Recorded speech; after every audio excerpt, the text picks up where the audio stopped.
We'll figure it out as we go. All right, thank you for being here. We really appreciate it.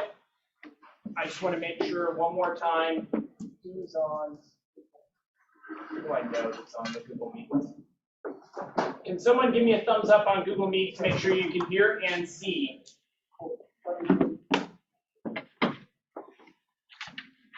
Okay, perfect. Okay, this is the first time I've used Google Meet, so bear with me.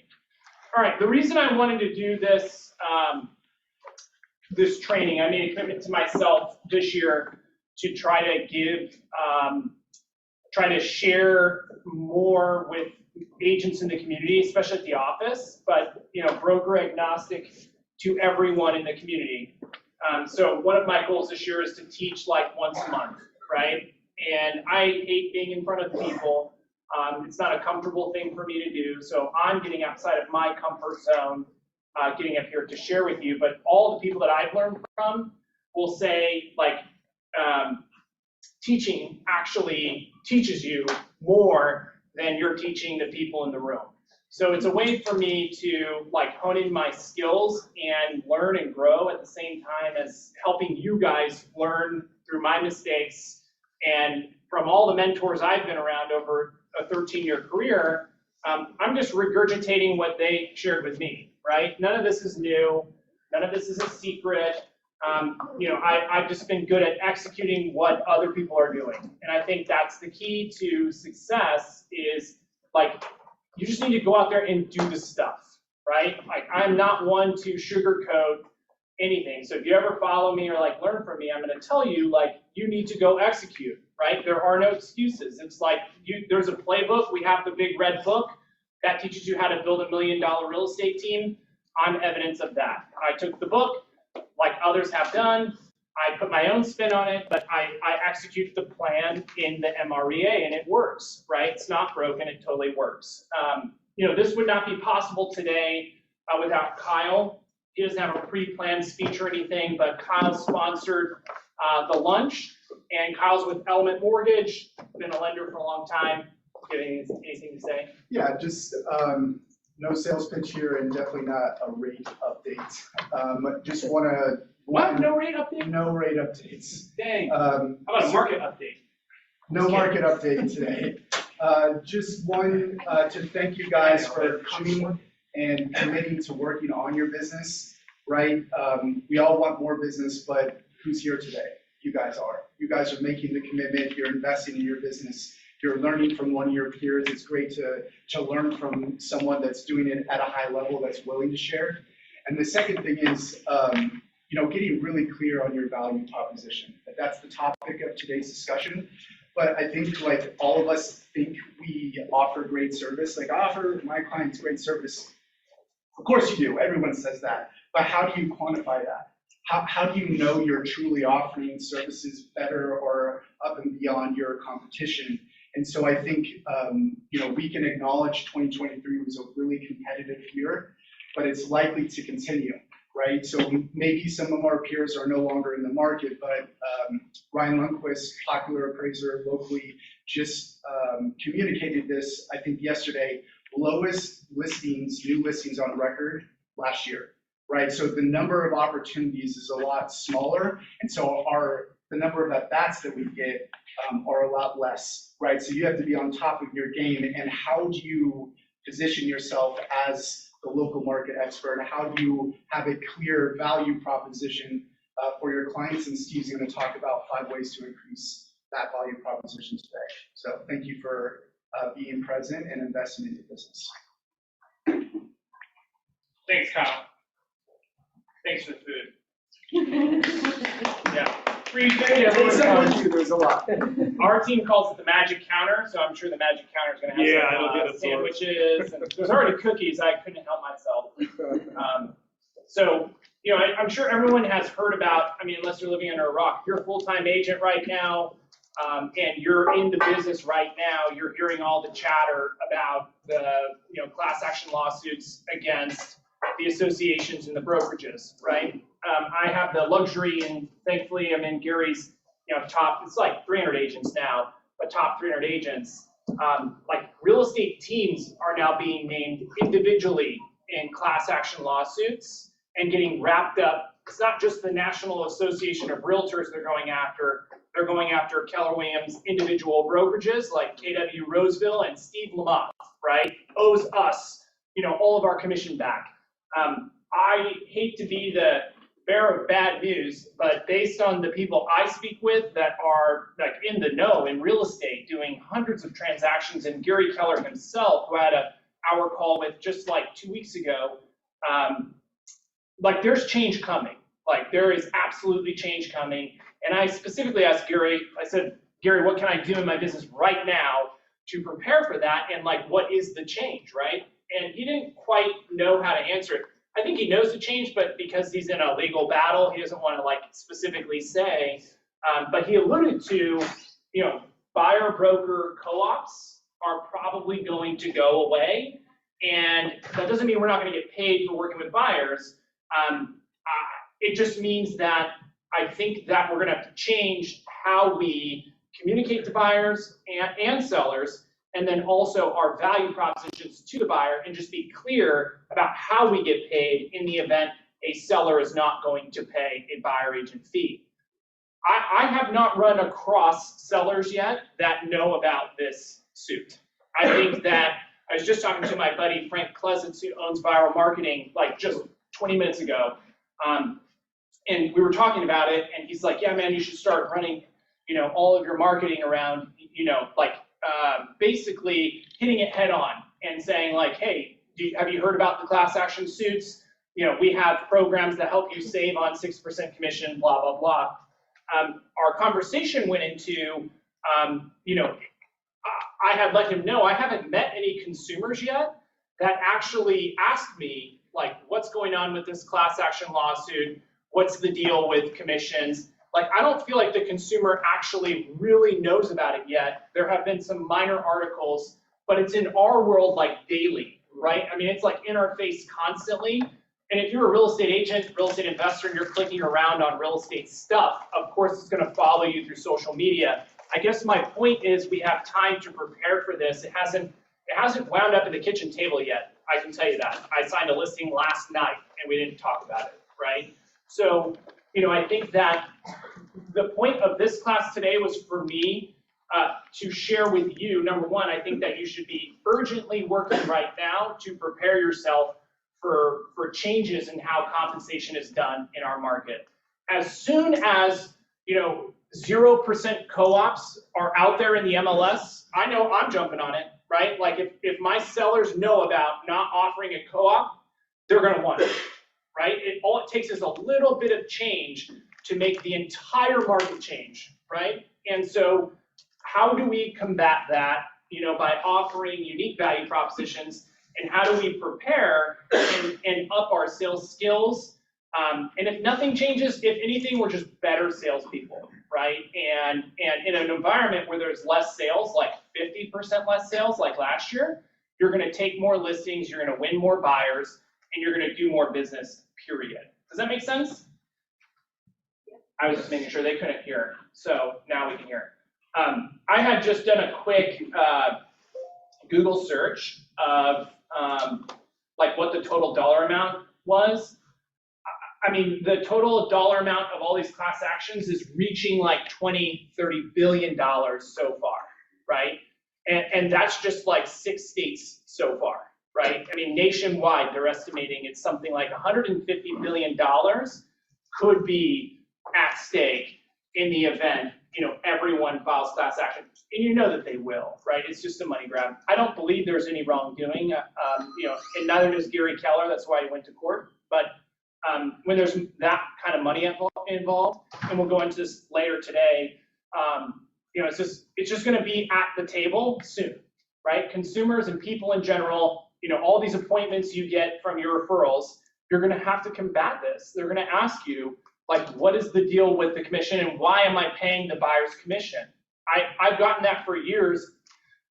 I don't really know how to answer that, right? I tell them, well, the marketplace, that's just how the market is currently structured, right? You offer a co-op commission, every other listing has it, you don't want to not have it, right? But it's your choice. I'll list the house without it, but you're just going to be the only house without it, right? Well, if 25% of the market's not offering co-ops, that's going to start to change, right?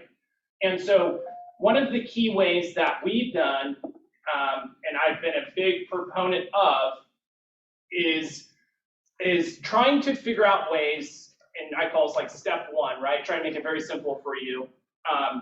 Try to find ways to differentiate yourself from everyone else, right? Doesn't matter what widget you sell, you need to have a unique value. You don't have to invent a brand new widget to be a billionaire or a millionaire or successful. You just have to be better at whatever widget it is and provide more value to the customer, right? The customer has to perceive that you offer more value, better service, they like you better. We're kind of in a weird industry where someone can hire you even if your value is not high because they like you, right? And that's very confusing sometimes when we lose business, when someone, who maybe just got their license yesterday wins business over you, who's been licensed for 10 years. So there is a component of, people do business with people they like. But I think more and more as I've seen the market evolve and more options come available to consumers, they're they're less inclined to go with their emotion and more inclined to go with what is the value you offer me, especially sellers. Like sellers, they want to know, what are you bringing to the table that you're going to do for me? What do I get for my fee? Does that make sense?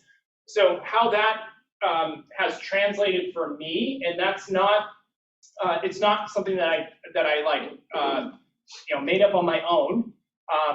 Years ago at a Keller Williams event, it was probably 7 years ago, I had heard a gal named Christy from Indianapolis talking about a renovation program that she was offering, where she was helping customers. She would loan them the money and help them renovate a house. I'm like, dang, that is a fabulous idea. And 7 years ago, we were getting a lot of commission objections already, right? Because prices were going up, sellers were, it was a hot market, homes are selling pretty fast. And I looked at that and saw, 10 years down the line, man, that's incredible value. I can't see a seller, haggling me over commission if I'm coming in and helping them renovate their house, right?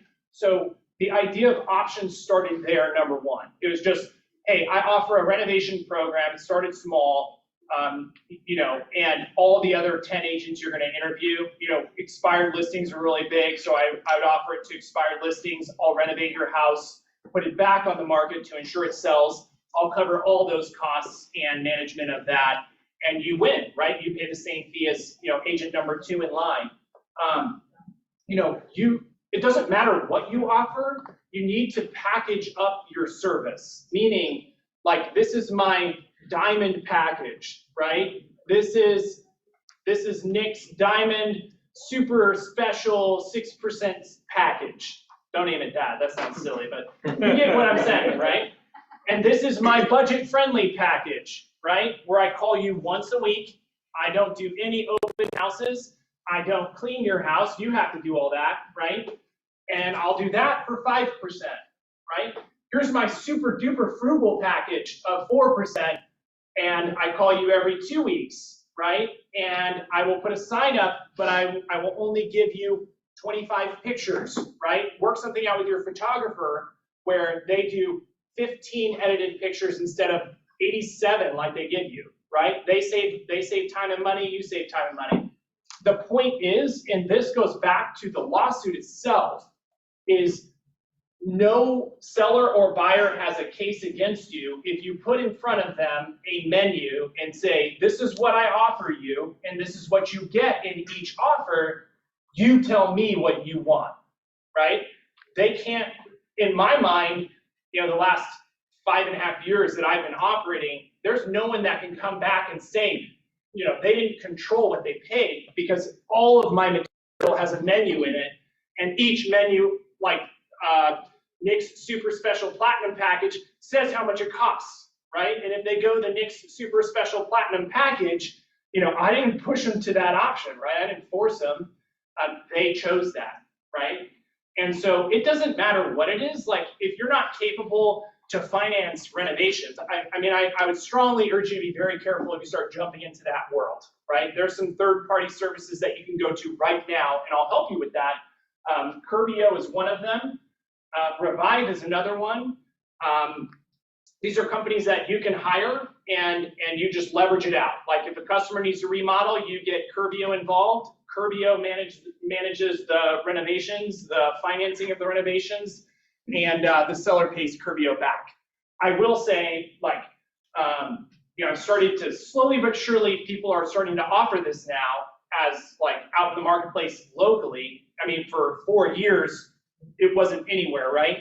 But now people are trying to offer it, and the way I combat that is like, hey, they can try, right? They can try to use Curbio, but it's gonna be like 4 times as expensive, it's gonna take 5 times as long.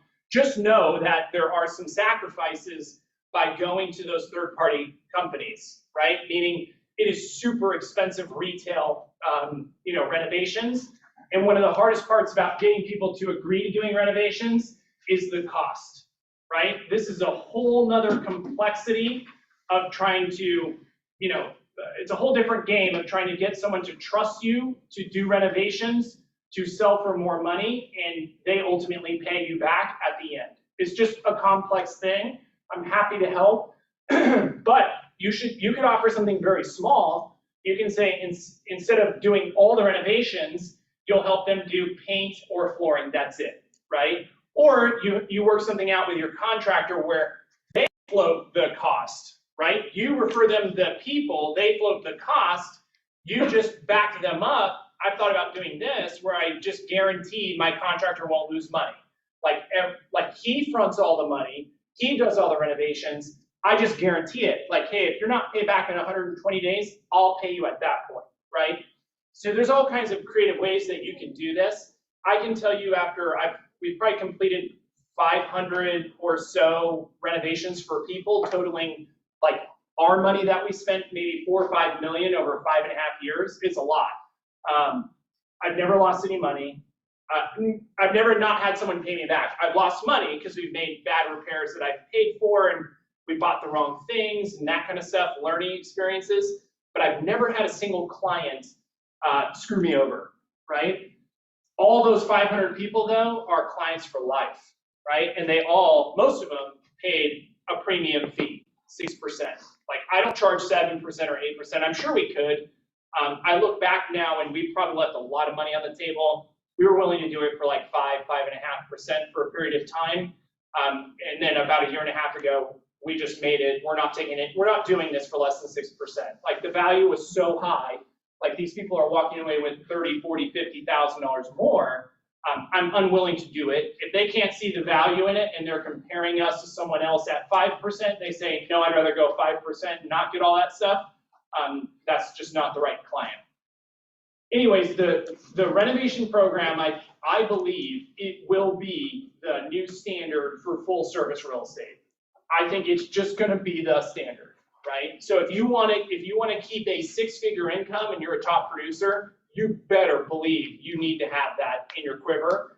And as more and more people figure out how to offer it, and there's more third-party sources that can do this, or brokerages that offer this, I think it will just become the standard. Taking pictures and video and putting it in the MLS and just giving good customer service, I look at that as a commodity. I think we're very lucky to still have the kind of income we have based on that service. Like, I just think that, I think at some point that's going to be under attack, and you just want to give yourself the option to maintain your sales volume and grow your revenue if you can. I just look at it as we're offering substantially more value to the customer. In the end, the one who wins the most is your customer, right? And they are tied to you. Like, you don't get calls after 3 weeks of like, what are you doing to sell my home? If you have 27 grand sitting in their house, right? It changes everything about the customer relationship. And that could be as small as $2,500 or $1,800. Any amount of money you help that client with and you're gonna be paid back for it, even if it's you pay for staging up front, oh, don't worry about that. I pay for that up front and you just pay me back when it closes. Like, oh wow, I've never heard anybody do that before, right? And all along, while that property's listed, we're partners now, right? I have money invested in this sale. I'm not going anywhere, right? I'm gonna work actively hard to make sure I get that money back. When you have money on the line, everything changes. Just making sure you guys know that. So we break it down into a menu. You must differentiate yourself from everyone else, especially in a market where half the inventory is selling than was previously. I mean, that's a huge number. I don't know if you looked at that chart, but in 2009, there was like 50,000 listings on the market. Back in Paul Boudier's heyday, man, that guy had 100,000 listings on the market, him and Tom Days, right? But that's crazy to think about. I don't remember the number. It was like 8,000 or so last year. I mean, that is substantially different, right? Like there's a lot less property. So our menu looks like this: budget package, full service, concierge, which is our renovation program, which is basically the full service, right? We'll just help them manage renovations. A buy before you sell program, leveraging like, we were offering it before HomeLight came into our market. I was self-funding that. Then I was using, like Opendoor had a kind of a model that allowed us to do that. So I've been doing that for like 5 years. I'm not trying to, boast or anything, but we were like the first ones in our market to innovate that. And it was around the country, people were doing it, and we just started to market it out there and start trying to figure out how to offer it. Very, again, complex. It's a lot different when you're talking to a customer about how do you make this move. And there's a lot more on the line, but once you figure out how to present it to somebody and you can help them understand and buy into it, you now have something that no one else can, right? I think people avoid it because it's really hard to talk about. It's super hard to understand. It's very hard to get them to understand because it's just so different than the traditional way. But I can tell you, over the last like 3 or 4 years, I don't think I've listed a home traditionally with a contingency in 4 years, me personally. Nick does it all the time, but that sucks. Yeah, I'll let him do it.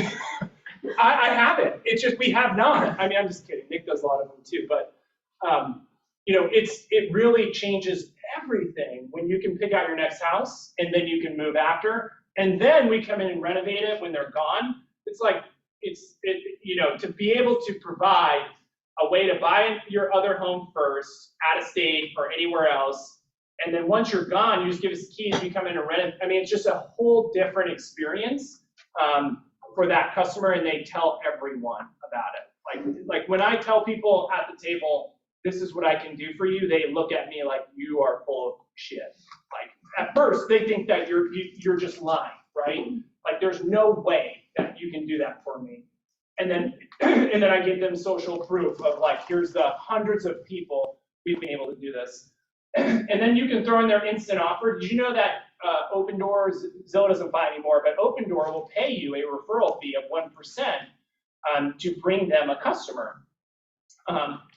I don't know, if I could give every one of my listings to Opendoor, I'd do it. Like that is the cheapest way to, I would actually make more money by referring Opendoor all my customers at 1% commission with no expenses than I would, listing all these properties and giving them customer service all the time. You're giving your customer away though, right?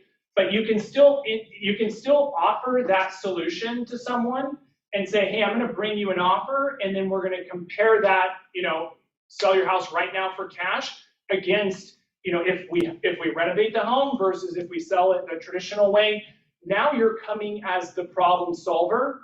You are no longer a commodity anymore, right? That's why people go to their financial advisors like, what should I do with my money, right? Like everyone can go get a trading app, like anyone can do that, right? If you're relying on your skill set is you're just a solution that you can buy and sell the trades, like that's not enough value, right? They need to come to you to solve the problem that they have, which is how do I sell my home and move to Texas, and what do I do with all my stuff, right? And what do I do with my 6 kids and my 2 dogs in the meantime, right? If I don't have enough money in the bank right now to buy. So there are still people interested in selling their home right now. I talked to 2 of them this week. They would much prefer to just sell their home, have it done, and be on with it versus like try to get as much money as possible. Like they value the convenience. Even though those companies don't make money, they serve millions of people. That should tell you there's a certain percentage of people that want that service. Got it? And I think it's very important to understand. Step number 2 is deliver. So we talked about having options for clients. I don't care what the options are. Literally, Gary has been advising to make a menu for like 10 years. This is not new. The new part is the options are actually innovative things to change the way someone moves for us, right? But your options can just be, this one is 2 open houses a month. This one is 5 open houses a month. This one, I print flyers for you. I do social media ads. Blah, blah, blah, blah, right? It doesn't have to be this super fancy renovation program that you can't fund yet, right? You don't have to offer that. Just give them options. I promise you they're going to pick the higher end options every time, right? They're always going to land. Ask, who, I don't know, I'm a pretty frugal guy, but I have, nice stuff, right? If I go to buy something, I'm going to go towards the nicer end thing because I'm assuming, well, nicer end means quality, and quality means I'm going to have it for a long time, right? And so I promise you, when you give someone options, they're not always steer, right, Nick? Do they steer to I want the cheapest option? Typically not. Very rarely. And I know on stage, Gary's been talking about this for years. I'm like, yeah, right. If you throw 4% on there, I know everyone's going to go right to 4%, right? They don't. They really don't. So this is something I threw this on here today. The average sale, and I was just practicing real estate in 2013. The average commission at 2.5%, not the total listing fee. And this, I just went up 2.5, not 3. The average sale price in Sacramento was $235. If you Google what was the average sale price in Sacramento in 2013, there's an article that pops up and it says, Sacramento real estate market super hot. It's from the SACB. Property values up 13% from 2012. 2012's average price was $187, right? And values jumped like 13 or 14%. Of course, there's Ryan's articles there, top front and center. He has great SEO. But your average paycheck in 2013 was $5,875. I was on a team at that time. My average checks were like $1,800, $2,200, and I was freaking jumping for joy. I'd never gotten $2,100 checks before in my life. In my first year in real estate, I walked away probably about $186,000 with those numbers, right? I was hustling. I sold 45 houses in my first year, right? In today's world, you can do 150 off of 15 houses or 13, or at today's volumes, the amount of money you can make for the amount of work is substantially different than it used to be, right? We're not the only ones that know that, right? The consumers know that too. And what I call is you have to fill in the value gap, right? And I'm blown away that I don't get more commission objections on every appointment. Like I'm just blown away. People just, because home values got so high and their equities are so high, it's just something they care to think about it, honestly. But the average commission check today in 2023 is $11,875. That's just up the average sale price in Sacramento at $475. If we translated that to Placer County, that's way different, right? The average sale price in Placer County is like $700, okay? So the average check is more like $15,000, $16,000, okay? That is a 100% increase plus, right? So when people say, like, we get so concerned about customers negotiating over a fee or worrying about what's going to happen to the fee, like, dude, we are making like way more money per closing today. And it doesn't cost us that much more money per closing to close those deals for most agents, right? It's a lot of your time and you're not spending a lot of money on it. I just want to make very clear to people why customers and why there's an all-out assault on the real estate industry, because these are big numbers. And it's kind of the same as it's always been, and it's a lot of money for a customer to pay 30 grand to sell a house, right? 40 grand. We're trying to expand to the Bay Area. It's insane down there. I mean, like commissions, the seller might pay $186,000 commission on a sale, right? It's crazy. So how do we? They are more in tune with it. Oh yeah, they negotiate everything. Yeah. Yeah. The buyer agent fee down there is way different. Like every single buyer negotiates. Yeah, our agent down there was like literally crediting on every single deal. Yeah. They know how to play the game. Rightfully so, and they were still making tons of money, right? Like even if you credit half the commission back, you were making more commission than here, right? Buyers know that, so they play the game. I know that too, and it's about, I would get clear on what your numbers are, right? Like, you should not lose deals or business over commission, right? And that's the point here. Like, there's gonna be a lot of people who just want the best deal. There's gonna be other people who need your service and your value, and they're gonna be willing to pay for it, right? You need to build a way and a model that everyone can understand, like where they fit in your service. And you're insulating yourself against litigation in the future if you're giving people options.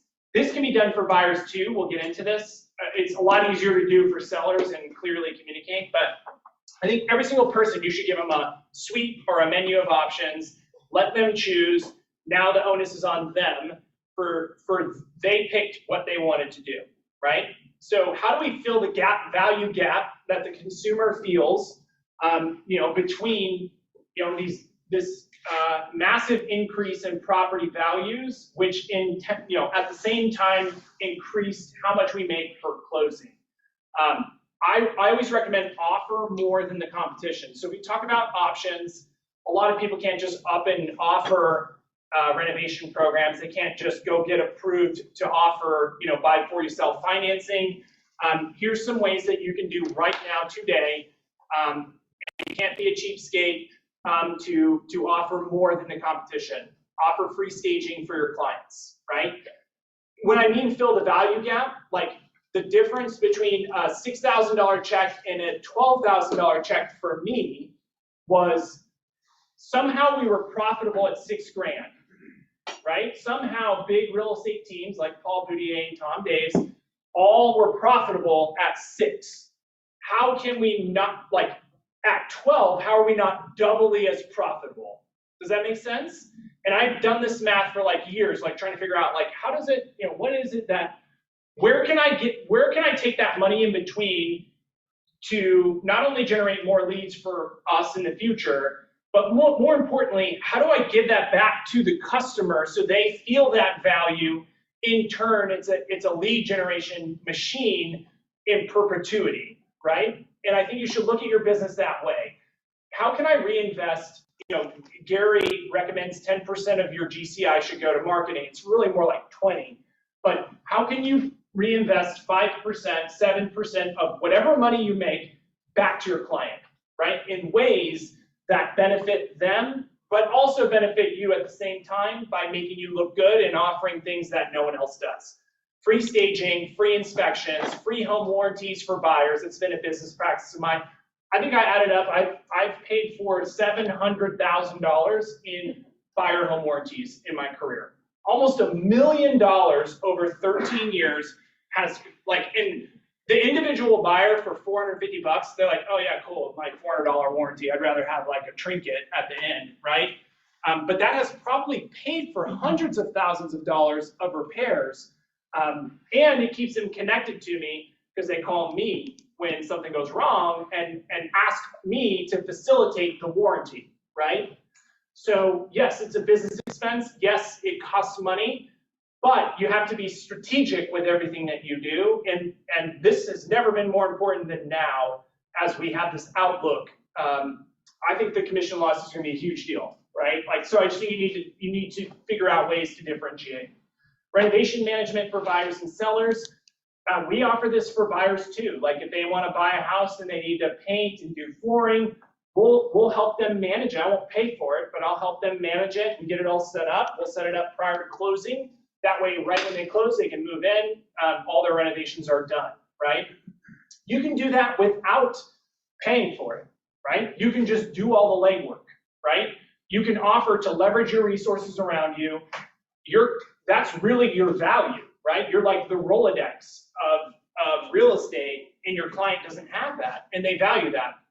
And contractors charge a 15 to 20% fee for that, right?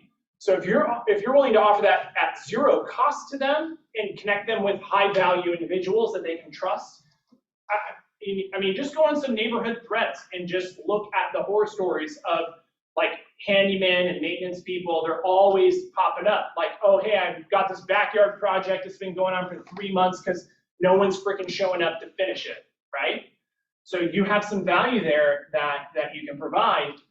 And on the next slide, we'll get to how you leverage those things and tell people about them.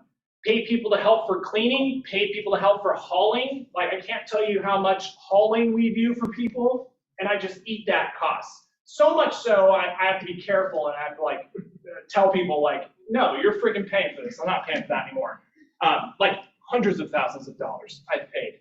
But again, it's like, I'm playing the infinite game, not the how much can I make on this one check, right?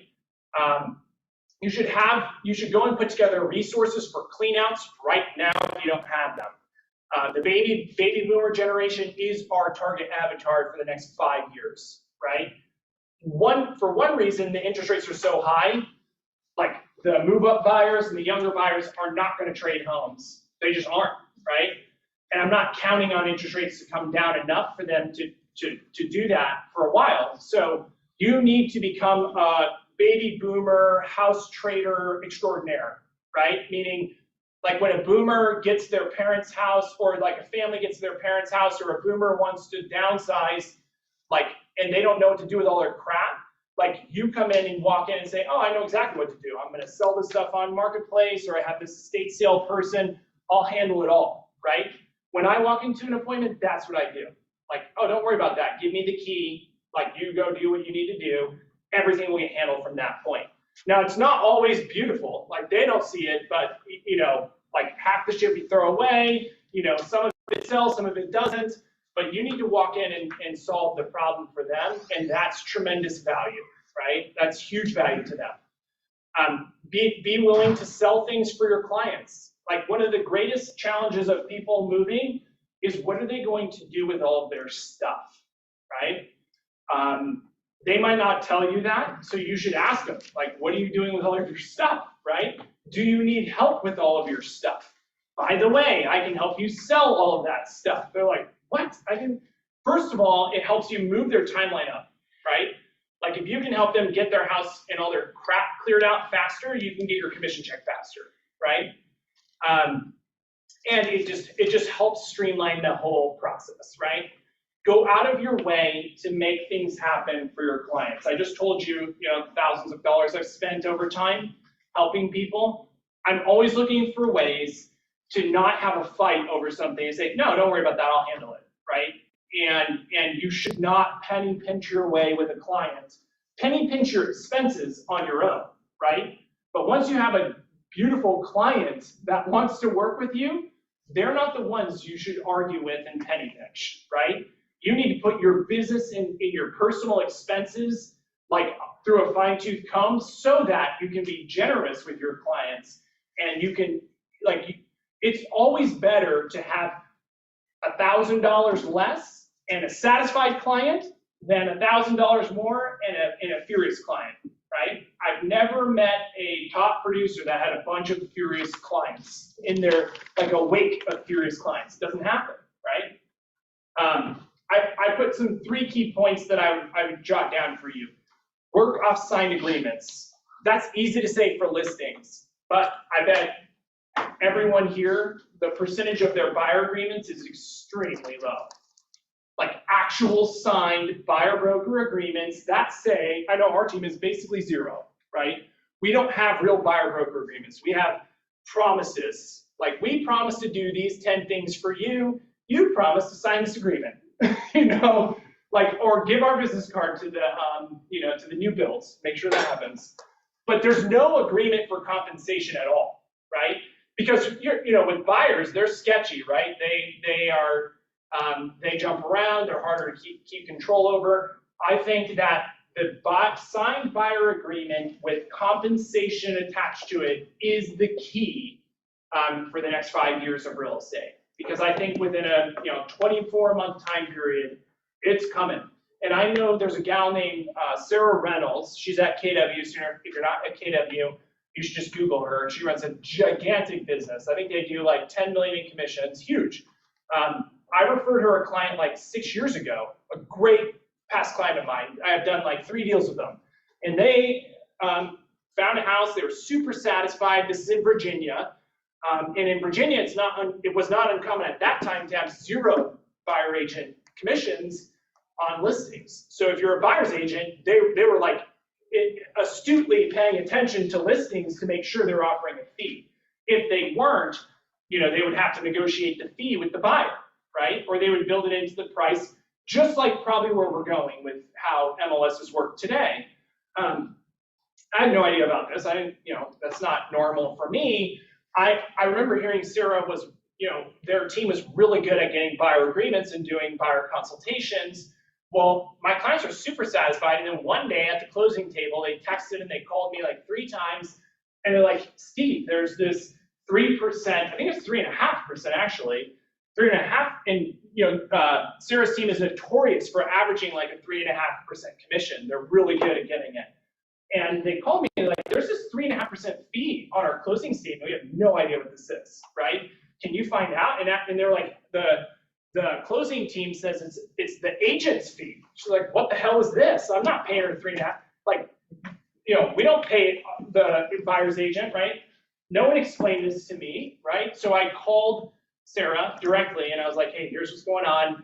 They are adamant. I mean, these are sharp kids, right? They're professionals.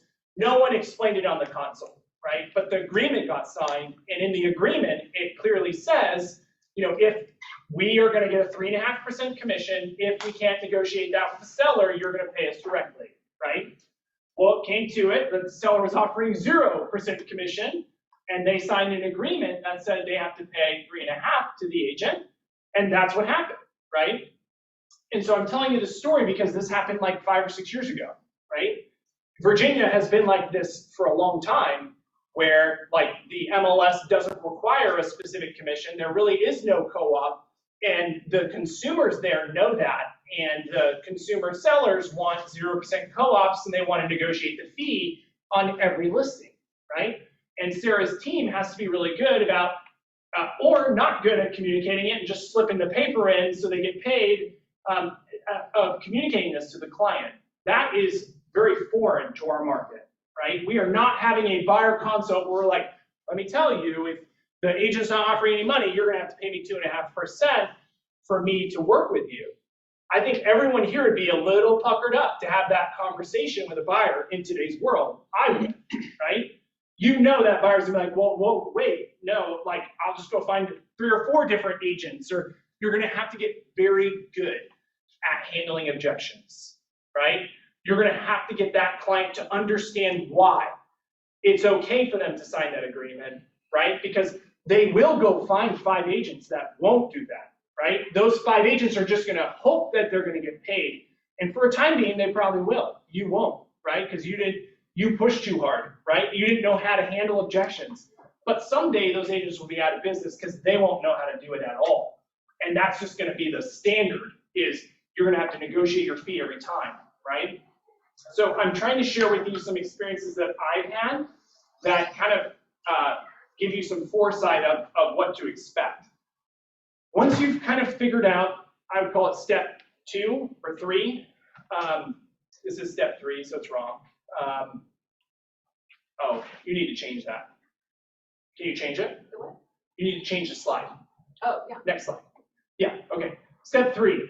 Once you've kind of figured out like what makes you unique, what little offerings you're going to have for both buyers and sellers, you need to market that everywhere, right? And this is your main job as an agent. Even the biggest teams, right? Even the biggest companies, the number one job of the quote unquote rainmaker, I hate that word, but rainmaker, person who's built it, right? Like the one who knows how to generate deals, right? Your number one job is to create the messaging that makes it rain, right? And you need to be an expert marketer. In this business, we're in a sales business. Like our teams, our administrative people, everyone is focused around making it rain. How do we get more leads? Because with no leads, we all have no jobs, right?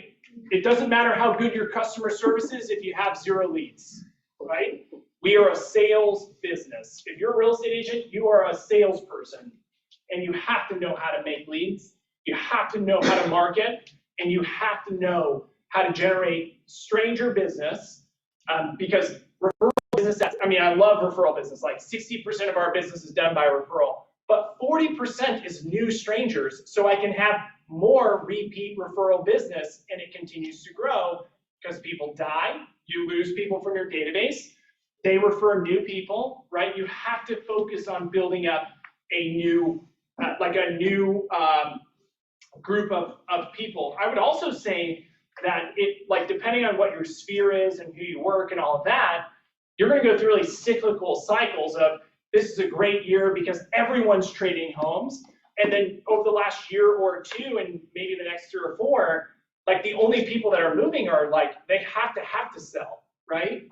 So if you don't have a expanded network of old folks that are selling their houses because they have to sell, you might have really lean months and years if you're not focused with the right messaging and the right kind of leads. And so I feel that if you don't have a unique value proposition, what are you marketing, right? You're just marketing yourself as a real estate agent, right? Which is all cool. Like, everyone should do that. I market myself as a real estate agent, all of that.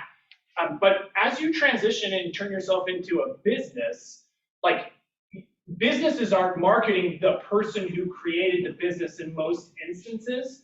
They're marketing their product or service, and then but they don't market it in the same way all the time, every time, right? They offer unique value propositions, and they are constantly innovating new things so that it's fresh and relevant, right? So, you're all at various stages of your careers, right? But once you're clear on what makes you unique in your little packages, now it becomes really easy to market those things out. Your database can only hear from you so many times of oh yeah, Steve's the best, or here's my open house, or I sold another property, or Steve did this, Steve did that. It gets a little old, right? No one really opens that shit. Sorry. But if you're like, hey, I can help you renovate your house at no cost, I'll pay for it. Most of my clients walk away with $50,000 when this is all said and done.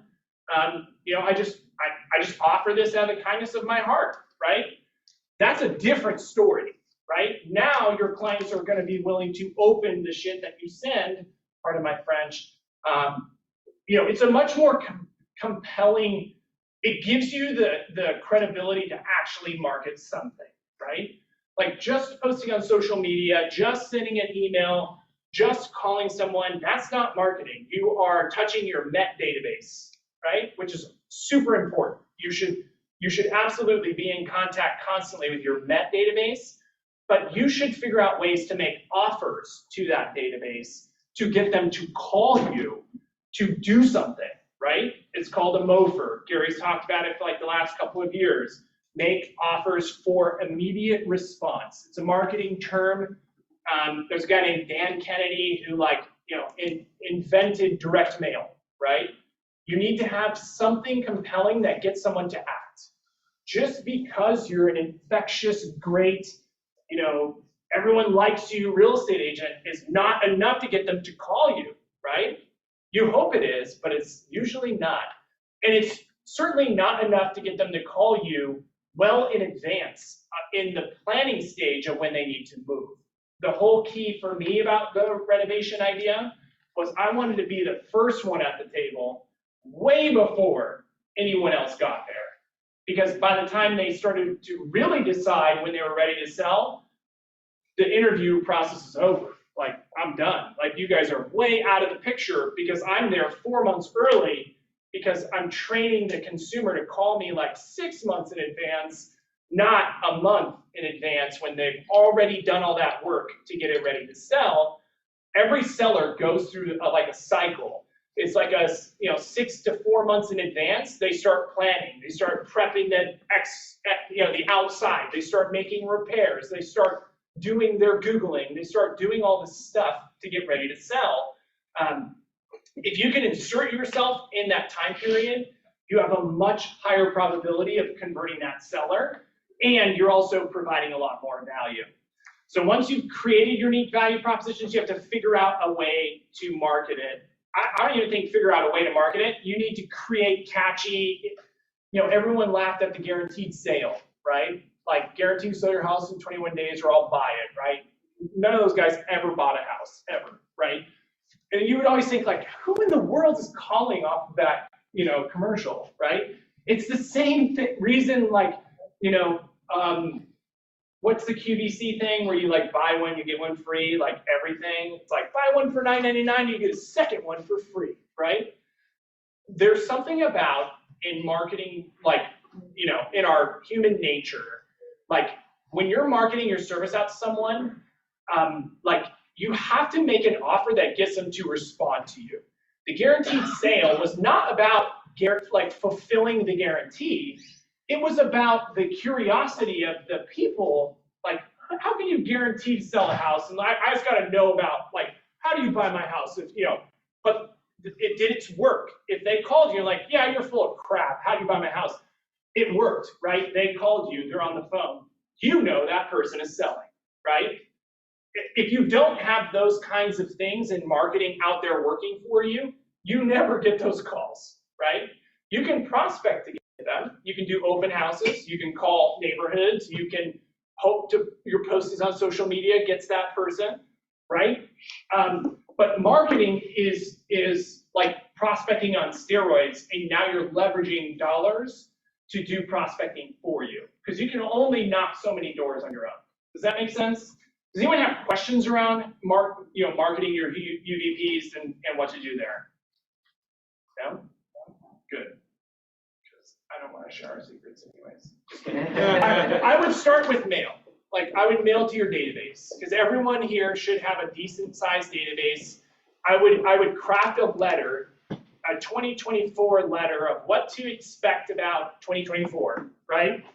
And even if you don't hope to offer a renovation program, here's a little secret. I would offer a renovation consultation to your database, right? You craft the letter. I would say something like, hey, I offer this free service to my clients of doing a renovation consultation, right? The people who are planning to stay in their home might want your help to renovate, right? Meaning like, what should I do? What's a good ROI? We plan to be here for 5 years. But I guarantee if you send that to 1,000 people or 300 people, you're gonna get 1 or 2 that reach out. Those are sellers. They might not tell you, but they're sellers, right? And you should book meetings to offer renovation consultations for free, okay? Step 4, yeah. I do have a quick question. I've been in real estate for 11 years and been successful for the amount of time and effort I've put into it. But now I've moved and I'm in a new area, a whole new county. I moved from the Bay Area, so I have to start my business completely over. Do designations matter? I've never had any but realtor. I mean, I've never gotten one, but that doesn't mean that they don't matter. I've never had a seller ask me for them either. Yeah, because I get inundated with certified negotiator courses and seniors real estate specialists. I think there's some value in the like niche. Like I can see the senior thing because they probably see that a lot. So they're like, "Are you senior, specialized?" Yeah. And I say, no, I'm not. But I am digital marketing, expert. So. And that's how people buy homes today, right? I feel like it's a thing that you can totally handle by good sales skills. Okay. I would say that there's a lot of, I don't think the designation was the thing. I think it was more, that was just the way they did education back then, right? You would take a class and you got this designation, right? Yeah. So I am a huge advocate of improving your skill sets. And if you want to slap that stuff on your business card, like, I went to 5 ways to increase my value proposition, right? Like, you want to have this list of things you've done, like, you should absolutely do that.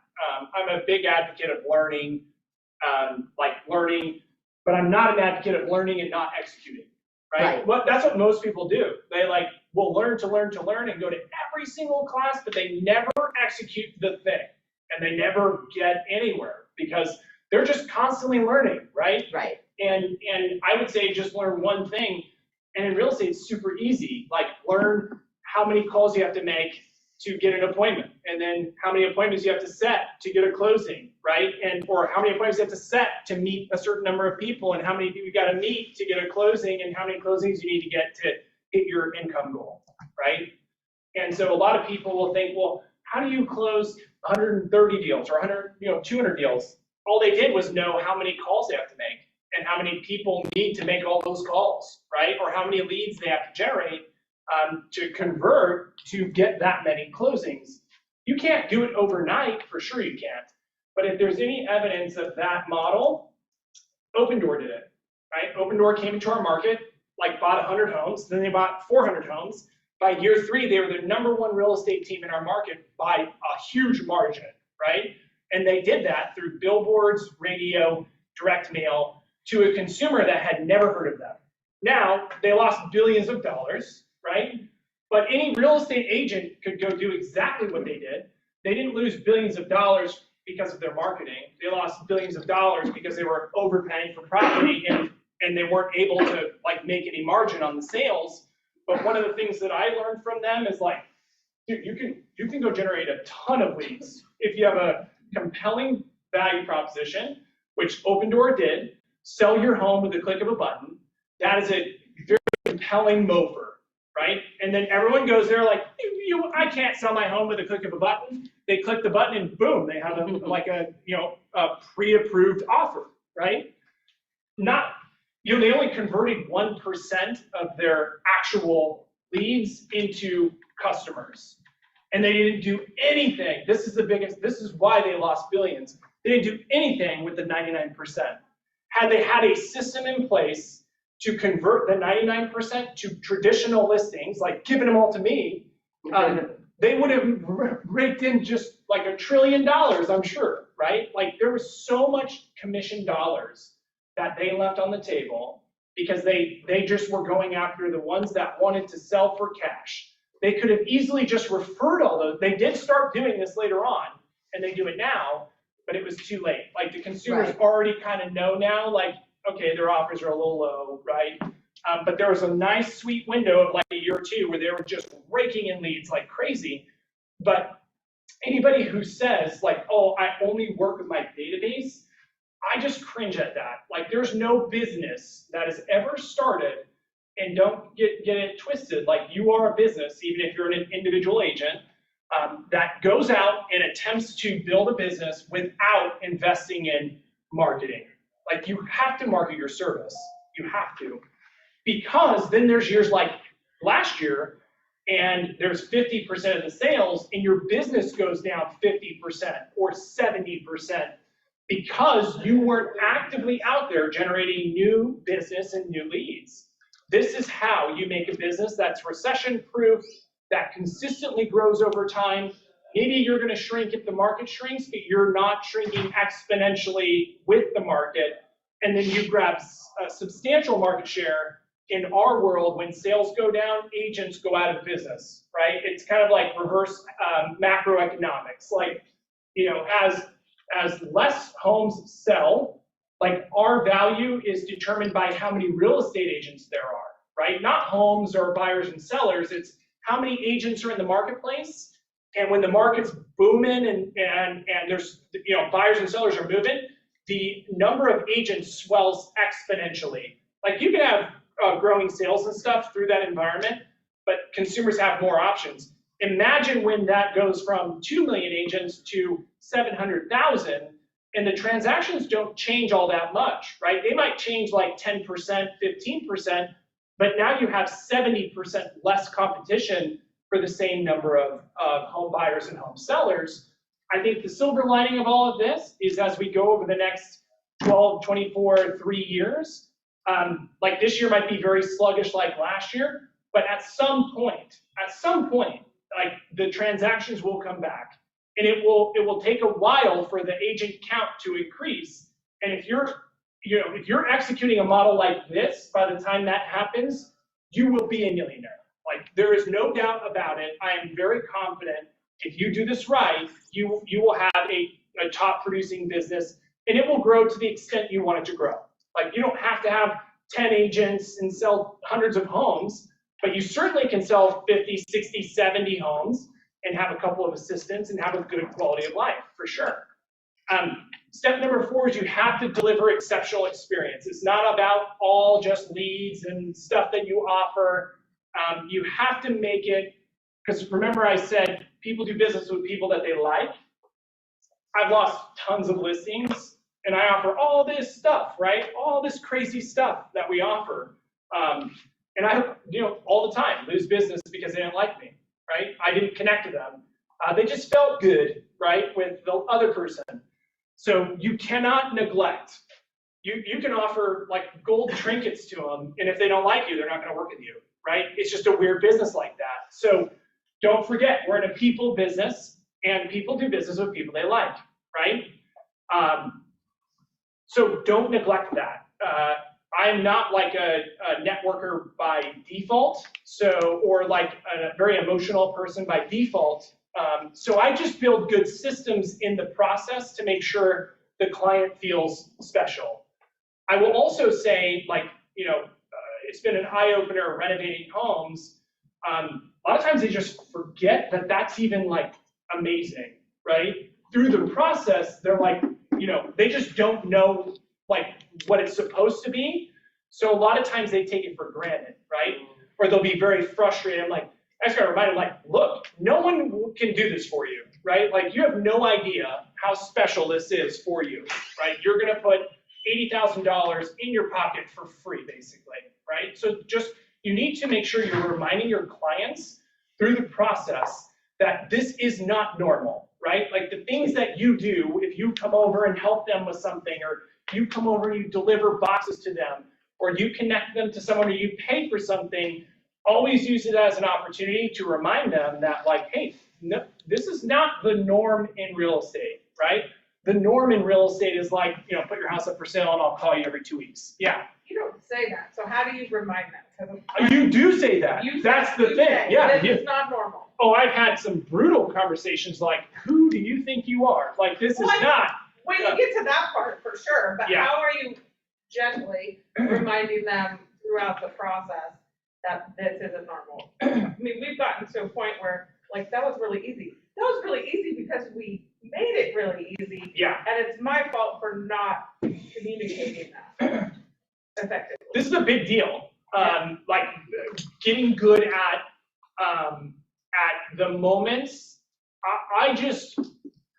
I think that, number one, it starts with expectations. Like, even at the listing appointment, you should be reminding them when you're going through the things that you're doing that, like, hey, this is not normal. Like, for example, staging, cleaning, inspections. Like, I will remind them, like, sure, there's agents out there that will include this, right?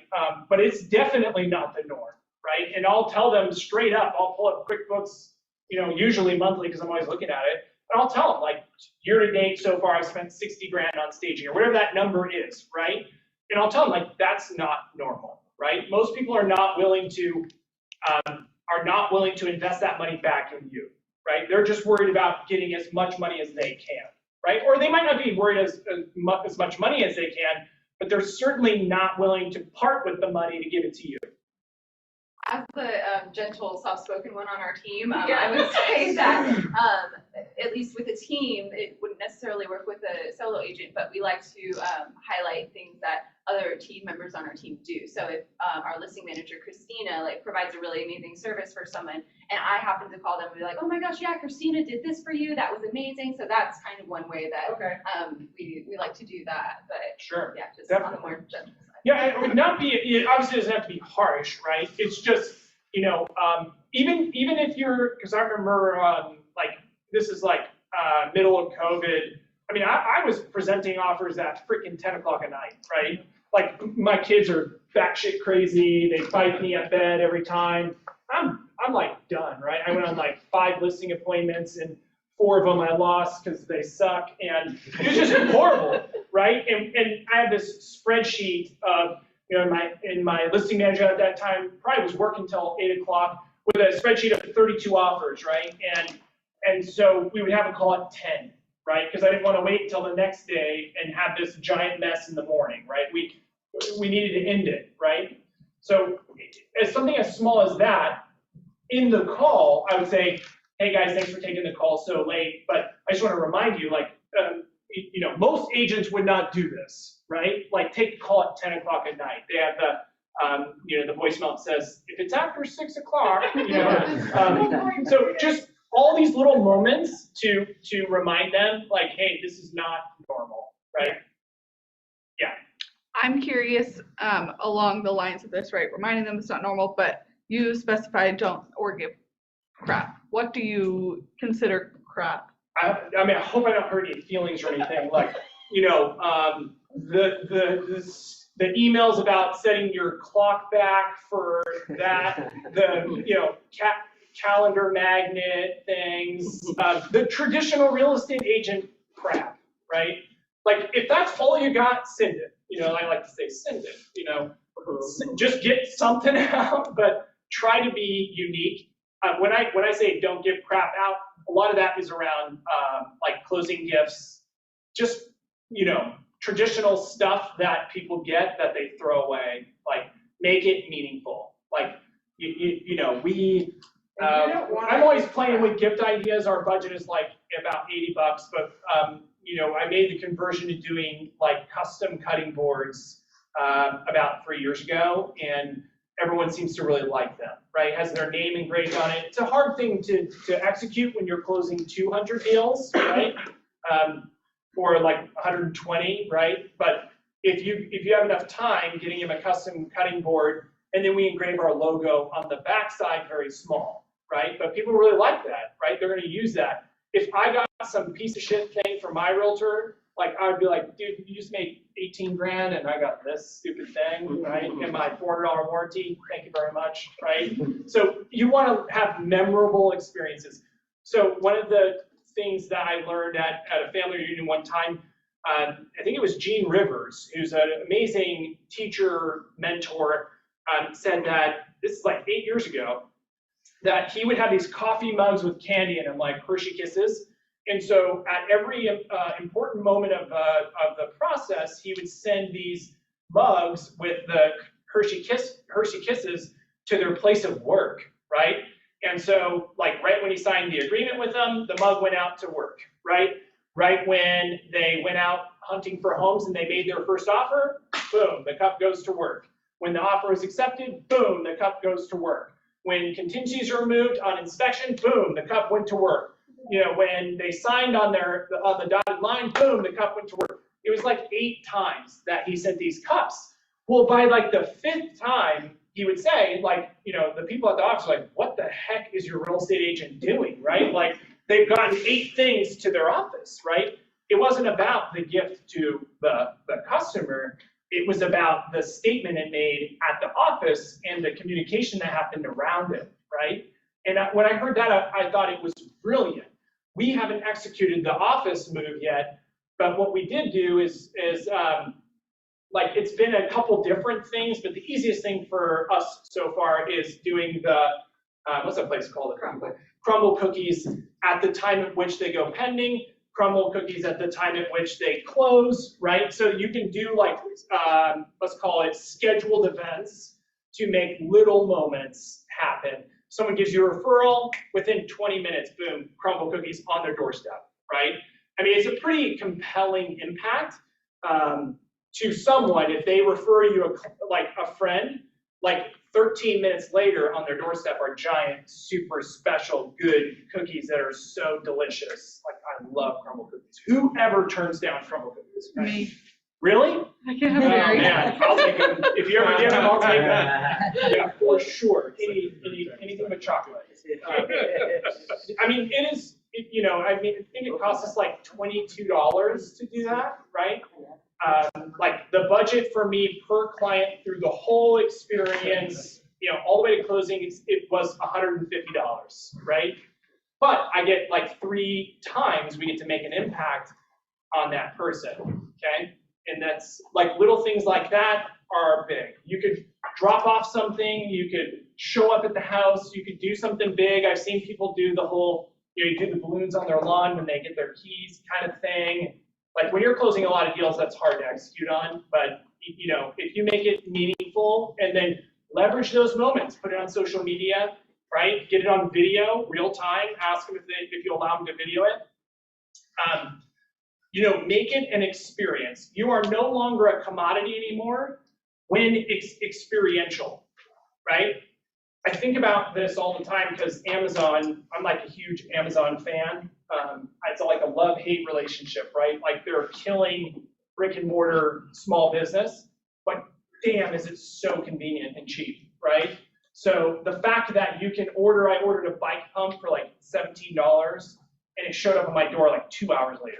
Like, how do you have this like bike pump sitting in some, huge warehouse somewhere? It's just sitting there, and like weird stuff too. I ordered this, torque wrench, and boom, 2 minutes, like 2 hours later, it's on my doorstep. Who in the world keeps this torque wrench in inventory, right? So the point is, Amazon now is going to have advertising on their Prime membership. Like if you do Amazon Video, I use it all the time. So they released a message that they're now going to have advertising. It's traditionally been ad-free because you pay for Amazon Prime. But you can pay $3 a month to not have ads, right? A lot of people are going to say, it's $3. What's $3? I don't want commercials. So not only do they generate probably like $1 billion in revenue from all the advertising buys that they're going to get, because Amazon is just a massive, they have like 100 million active users every day. So I'm sure they turned on like a couple $1 billion that way. They generate another $2 billion from the people who don't want the ads, and they're charging them for that. The point is, Amazon creates an experience. Good companies create a great experience, and you don't lose customers when you create a great experience. Traditionally, this has been a one-and-done business for 2 reasons. One, most of the time, the agent is not in business when the customer transacts again. Like, they fall out of business, they quit, they die, whatever happens. 80% of them are not in business anymore, right? So, ultimately, if you create great experiences for people, in my experience, you should see a 20 to 30% referral rate, meaning like 20 to 30% of your clients should be willing to refer you a deal within like a 2 to 3 year time period. And a lot of them move faster than 7 years, right? It's pretty crazy to see how many times some people will move. And I've been able to experience that in my career. I've been doing this long enough now. I've had people move like 4 times in 12 years. It's like crazy. Like they're losing money hand over fist. It's so crazy. But people move a lot, right? And so you want to create a memorable experience that they tell their friends and family about. You can't just be good at marketing I take that back. You can be great at marketing and have a huge business and suck at the experience part, right? You can be great at the experience part and suck at marketing and have a decent business. You can have either or. What I'm saying is I think in the future, you have to be good at both to have a big business and a great business, and most importantly, a great career. No matter how big you want it to go, I think that you're gonna have to get the whole chicken caboodle if you wanna be in this business 5 years from now. That's just my belief, okay? In the essence of time, I'm gonna kind of speed this up. Step number 5, I feel, especially in today's world, and especially like the Outlook, you need to be the expert, okay? And if you're new in real estate, you need to become the expert. And how you do this, most of any new agent, I'll tell them this, I'll tell them, listen to like 650 or KFBK, which is talk radio if you've never listened to AM and you're young and you've never tried. Listen to that like 30 minutes a day, right? Even if you don't politically believe with those stations, I recommend that you just listen to them. Can anyone guess why? Like why? Because your clients are listening to them. Not even yet. Yes, and it gives you the verbiage. They hire me. Talking points. Tell all your clients to listen to those stations. That's great. This is a ploy to get everyone to call us. No. Why? If you're on the right track, your clients, because I got in the business, I was 24, right? I was super young, and here I am going into meetings with people who are 55 in a $1.5 million house, and here I am living like Tahoe Park, right? Like, what do I know about them, right? So, you know, I feel it's important to know a little bit about a lot of things, right? In the sales business, we need to be in rapport with everyone, okay? Realistically, you're not gonna get into rapport with everybody, right? But you can do certain things to make sure you have relevant topics and information daily so that pretty much anybody you run across, you're gonna be able to hold a conversation with. And if you have the disadvantage of being young, right? And we have this challenge that people don't take us seriously, you know, you can come up and show up with information that someone's gonna be a little surprised that you have, right? I would pay attention to the, if not talk radio, certainly hit up the big, you know, networks. Fox News, CNN, CNBC, spend 5 minutes per website, just look at the headlines, right? Look at them, pay attention to what's going on. If anything, it's a good citizen thing that you should do to know what the hell is going on in the world. It's kind of depressing sometimes, but you should know about it, right? You should absolutely be filling your mind with that stuff. Listen to business-related podcasts. I think it's really important. I like to listen to like financial news, like stock market news. Everyone pays attention to the stock market, homeowners especially, right? Most homeowners, you know, you got to think about who your target avatar is. If you're working on going after sellers, they're different than buyers. Most buyers are first-time home buyers, things like that. Most of them don't have big 401ks. They don't have a lot of assets. They don't really care what's going on in the financial world, most of them. Homeowners are a different story, especially the older group. They have 401ks. They have net worth. They pay attention to the news. They, you know, all these things that you're going to need ammo for, especially if you're younger or you're newer at going after on listing appointments or going after listings. I think it's important to spend 20 minutes on CNBC every day. There's a lot of good information on CNBC that's not politically related, and there's not a lot of negative news. There's a lot of great topics. I cannot tell you every listing appointment, every buyer appointment. Something I say that makes me sound super smart came from that. I'm just regurgitating, like, oh yeah, you know, Iranian, blah, blah, blah, blah. Yeah, like, oh, yeah, that's crazy, huh? You know, yeah, you sound like a pro. Right? You sound like you know, you are their economist of choice, right? Like I want to be that guy in the appointment versus the person who says like, oh, these colors are great and this and that, and it's just purely just fluff, right? Like that person is not an economic expert when it comes to their largest asset. Don't forget that. Like most people's home and the equity within it is their largest asset.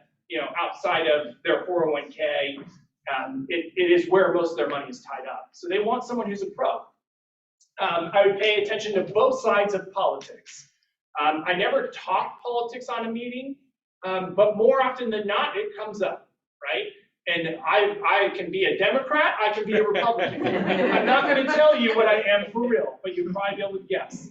I always have a gun on me sometimes. But script practice religiously in the morning, okay? Like you know, Paul Boudier is, you know, he's there every morning, okay? I see more people should go there, okay? So this is your opportunity right now. Steve said so. You should go to script practice and work on it every morning. My mentors, I'm not a script guy. I've always had that excuse. I've been pretty good at like just thinking on the fly and being good in appointments. I'm feeling it this year though. Like I wish I practiced my scripts better. I wish I knew how to combat, I was more prepared to combat objections. I lost a lot of listings last year because I didn't close enough. Like I didn't push through the initial objection. I thought that all the things I offered was good enough to walk out of that appointment and still be able to take the listing a few weeks later. I got bid, right? So you never, ever, ever like take your foot off the pedal, and you always follow the plan of knowing your scripts, closing for the deal. Never walk out of the house without, trying as hard as you can to get that business and closing the loop. I would say get outside of your market for training. That's super important, right? Not because you're going to compete, because most people don't execute, right? I can share everything I'm willing to share everything I do with you, knowing most people won't be able to go execute it or won't do it. I think it's more important to get outside of your market to see how big of a business real estate is. Like, once I started traveling outside of our market, I was like blown away at like how huge some real estate businesses are, right? I mean, you look at things like Place now. I mean, these are like billion-dollar companies. So you can't tell me if you don't have big aspirations. Like, you want to be a billionaire? Great, you can do that by building a real estate team. Why do I know that? Somebody I know did it, right? Like, legit, it's a billion-dollar business, right? And they only sold a portion of that business for $1 billion valuation. So it's good to get outside of your market. This is kind of a weird one, but I stumbled on Reddit like a couple years ago. It's very weird sometimes, but what's that? I was just laughing. Have you been on Reddit? Yeah. Okay, it's kind of weird, but if you pick the right subreddits, it's fabulous. I mean, Reddit is just a wealth of information. Some of the subreddit groups I would recommend right now that you go look at are, it's like R Real Estate. There's like 200 users. Reddit is like a forum, right? It's kind of like Facebook, like the feed on Facebook, but consumers, agents, lenders, they're just posting stuff. A lot of consumers are posting in the real estate Reddit, right? There's one for real estate crash, there's one for real estate investing, there's one for the FIRE group, which is financial independence, retire early, right? Lots of cool stuff. Like, I would recommend, I spend way too many hours on Reddit, but the real estate groups, especially the real estate main, is it real estate? The main one with all the users? Okay. Yeah. Is super compelling. It is filled with the objections that the customers have that they never share with you. Like, most of the posts are from buyers and sellers who are actively in a transaction asking Reddit, of all frickin' places, like, what should I do about this, right? Like, the seller asked for this credit of, or I asked for this, but the seller didn't give me that. What should I do, right? Like, to me, that is a glaring red flag that agent has misinformed their client, and that client does not feel like value from their agent. They're going to frickin' Reddit for that, like, to get random folks' opinion on this, right? What I would recommend is go on there and look at every one of those posts. Like, there's years of them, right? But just go look at the relevant posts now.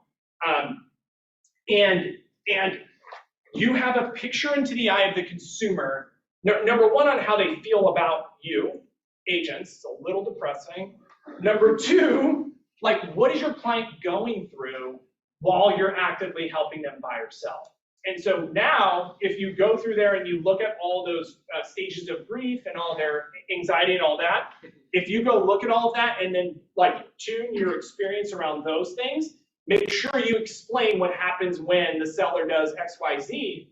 The client won't ever have to go to those places, because they're going to their friends and their family. They might not have Reddit, but they're going to people and asking them those same questions. Reddit's just a great place to see it, right? Like, I've never seen a place before with so much intel on, like, what's going through the minds of buyers and sellers. I would also say the commission lawsuits are starting to scatter those Reddit forums, right? And there are people savvy. Most of the people in those groups are pretty well off, like educated people. This is not some underworld of the internet. This is like, people who are, I mean, there is some underworld there, I'm sure, but most of the people that I've like looked at their posts and things like that, when they say something relevant, they're legit, right? Like, they're following investing, they're doing investing. So it's a great source of knowing what buyers are going through. So I think you should go join Reddit groups. If you see some weird stuff, that's not my fault. Just stay away from those things.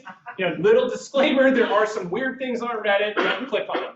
okay? Just like, on social media, okay? I think it's just a great way to see what they're saying. So that's like the sales personal development side, know the market. Always know, know more than your client about the market you're going to.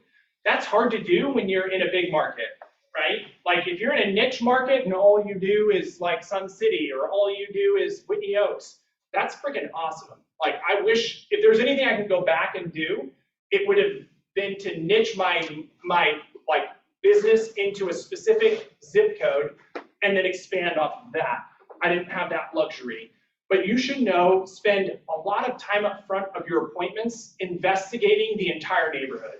The more you know about the neighborhood and the more that client thinks you're an expert in that neighborhood, the higher the probability you're gonna get the listing, even if they don't like you, okay? They always will pick someone who is a neighborhood expert first, okay? No matter your marketing material and how much money you spend, if you don't know that neighborhood, they won't hire you. Before every appointment, spend time reviewing every comp. One of the biggest mistakes that I've made is like trying to, pull comps, let's say it's a 2,000 square foot house. So I look at comps that are 1,500 square feet to 2,200 square feet. But then I miss the 2,300 square foot house right freaking next door that just sold 2 weeks ago, right? And I've had that happen on so many appointments, and the guy's like, well, what about this house? That house sold for 900. Why is my house not worth X, right? I would recommend, my model is look at everything that sold in the neighborhood. I want to see it all, right? And then include it all to the client in your CMA, right? And then show them which properties best fit their model, their house, because I think it's an easy way to go look at all of the houses that have sold, because I promise you every owner knows every house that's sold around them, especially as they're getting ready to sell, and they're definitely always going to pick the bigger, better houses, so you better know about them, because they're going to use that in their mind to price their home. So always spend time driving the neighborhoods if you can. The more time you spend before an appointment, the better. Look at know a little bit about a lot. I've said that before. It's really important to know as much as you can, because everyone's a little bit different. But if you pay attention to a lot of business news, a lot of political news, a lot of news in general, someone's going to say something that you heard, and you're going to be able to pick up a conversation and run with it, right? The more small talk you have, the more rapport you will build.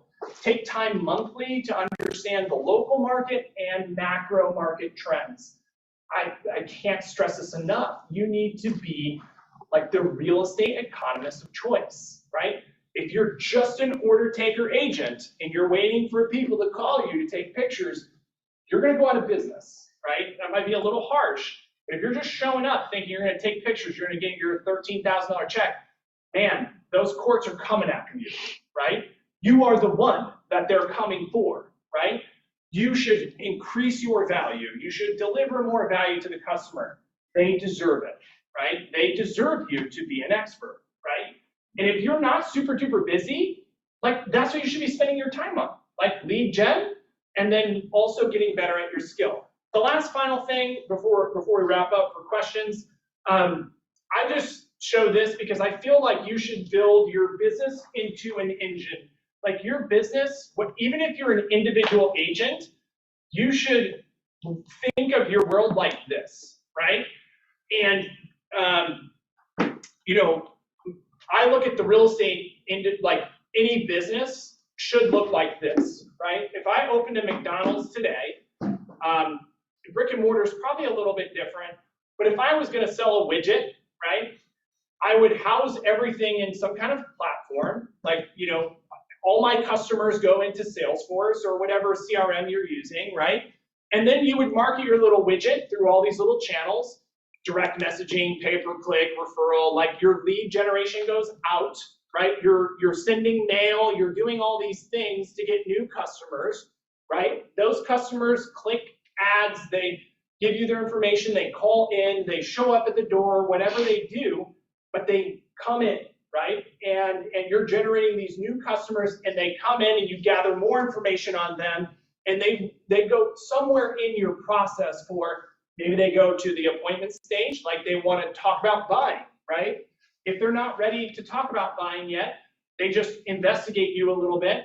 You have to figure a way to stay in front of them, right? And this is what retargeting does. And this is what educational emails do. And this is what like a consistent email campaign or a consistent mailing campaign or a consistent Facebook campaign does, right?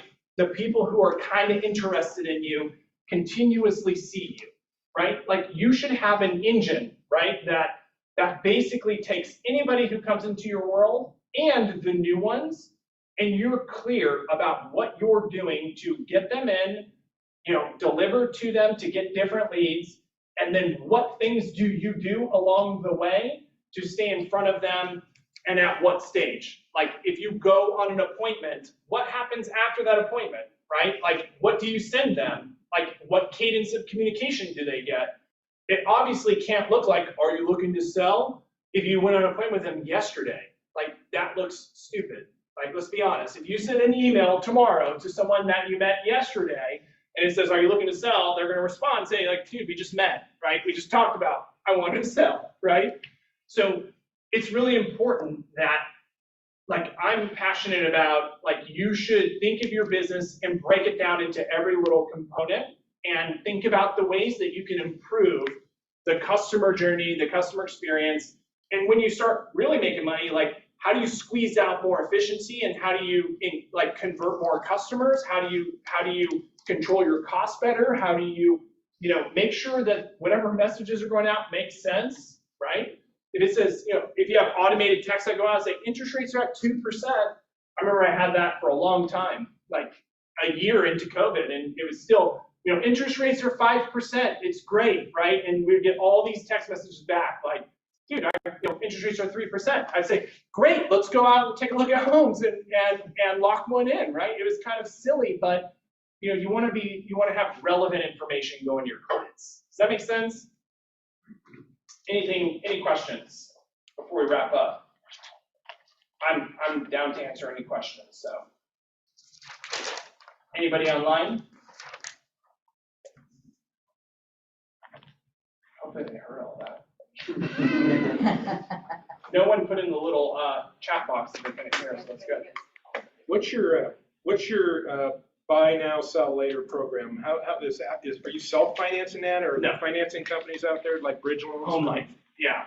HomeLight, we were the first team in our market that launched with HomeLight. So do they have to qualify for both homes, or is it old style bridge where they only It is qualify? not a traditional style bridge, and that's why it's amazing, right? Yeah. So the idea behind it is they're qualified based on their equity. It's a Fannie Mae product. Like I don't know how they get it, but it's more of a traditional HELOC where, like, let's say your home is worth $800, but your home's worth. I go out, I see them, they're a candidate for it, whether they qualify or not, they're just a candidate, right? They need to sell and buy. I'll do a quick mental calculation right there to make sure that I think they have enough equity. Usually it's 80% of their equity they can use. And I'll say, great, you're a good candidate for this. We'll get the paperwork started. I'll go put the options together for you. And then we'll explore our options once I have those figures, right? People need a decent amount of equity to do it, right? Because in most instances, especially when rates went up, right?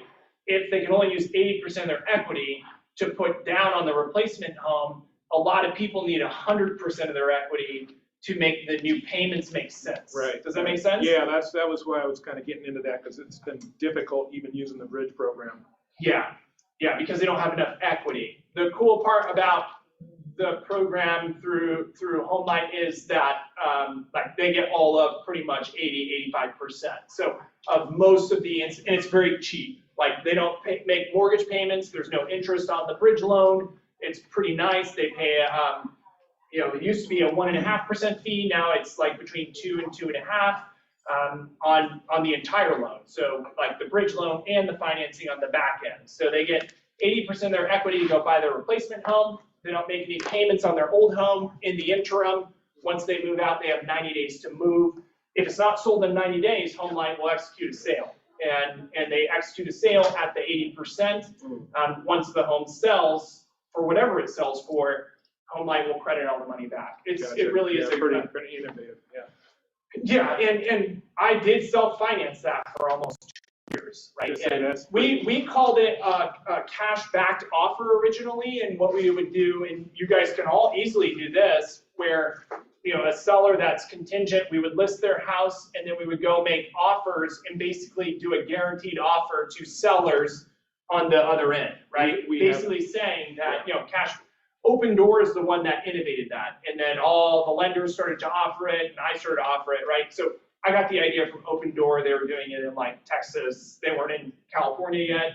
And then, I don't know if you guys still know this, but Open Door will make a cash offer for a buyer for no cost. Like if a buyer works with Open Door, like not many consumers know this, but Open Door has showing partners that opens all the doors to non-Open Door properties for free for any buyer. Kind of like, at Redfin, they have showing partners that go all around. And then once the buyer finds a home they like, Open Door will make a cash offer at no cost to secure the home for the buyer, right? And they don't charge them a fee for that.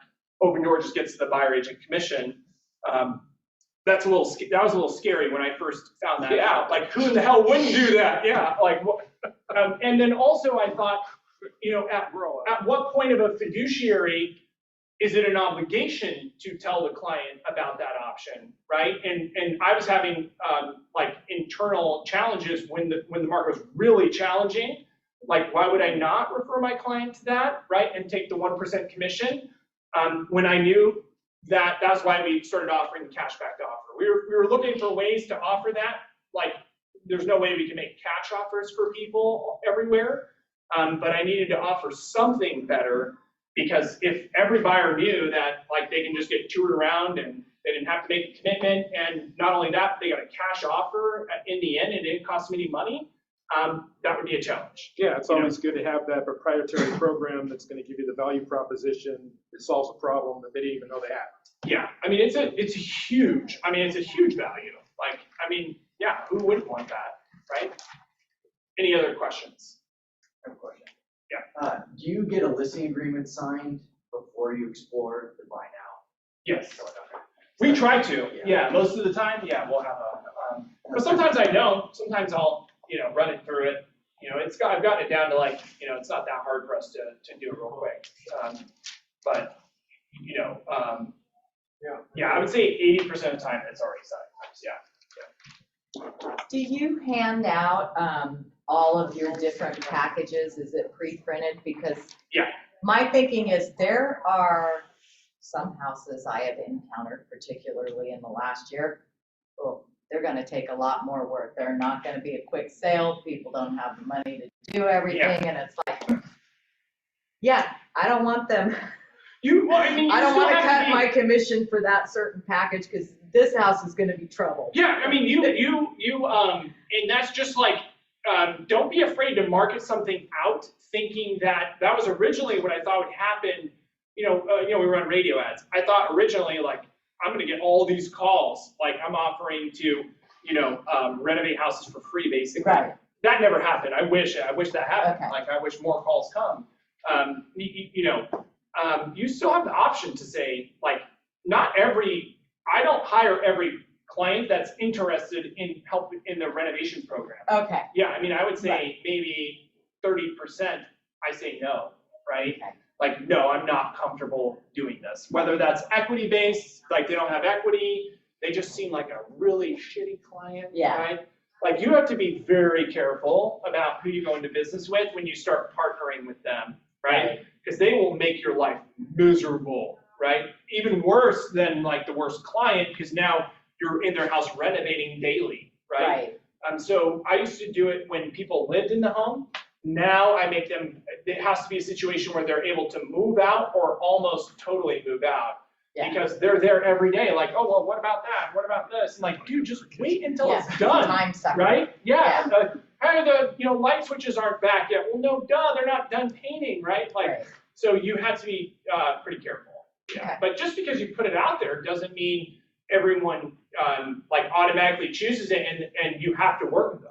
right? Yeah, well, and my other thought would be, somebody chooses one of the higher level commission packages, and then all of a sudden, you get a call from one of your old clients, and you're like, oh, this house is perfect for them, and it's sold 3 days before you put it on the market. Yeah. Now, they paid for this high commission, do you just credit back if they question it? I've never had anybody question it. Okay. Yeah, meaning, like, you're worried that everything executes to the plan, Like you didn't end up having to do half of the things in the package because you sold the house before it oh hit yeah, the they market. don't, yeah, by that time, they're so pumped up, they don't even think about that. Well, I'm coming from the Bay Area, so I'm dealing with some of those Yeah, very money miser, I mean, higher if one end like I people said, who are like, I why was am I worried- paying you double? well, I mean, there's gonna be 1 in 5 that does, and I'll probably say, yeah, you're right, I'll do it, right? Like, I would never, I've never been worried about the money. Like, I mean, I'm worried about money daily, like, how much money do I have? Right, but not But for I've never, transactions. I've never tripped over, like, what is that saying? You trip over a quarter to pick up a penny, right? I've always been confident in my ability to replace that income in the future. And this is probably the biggest point I hope to leave with you.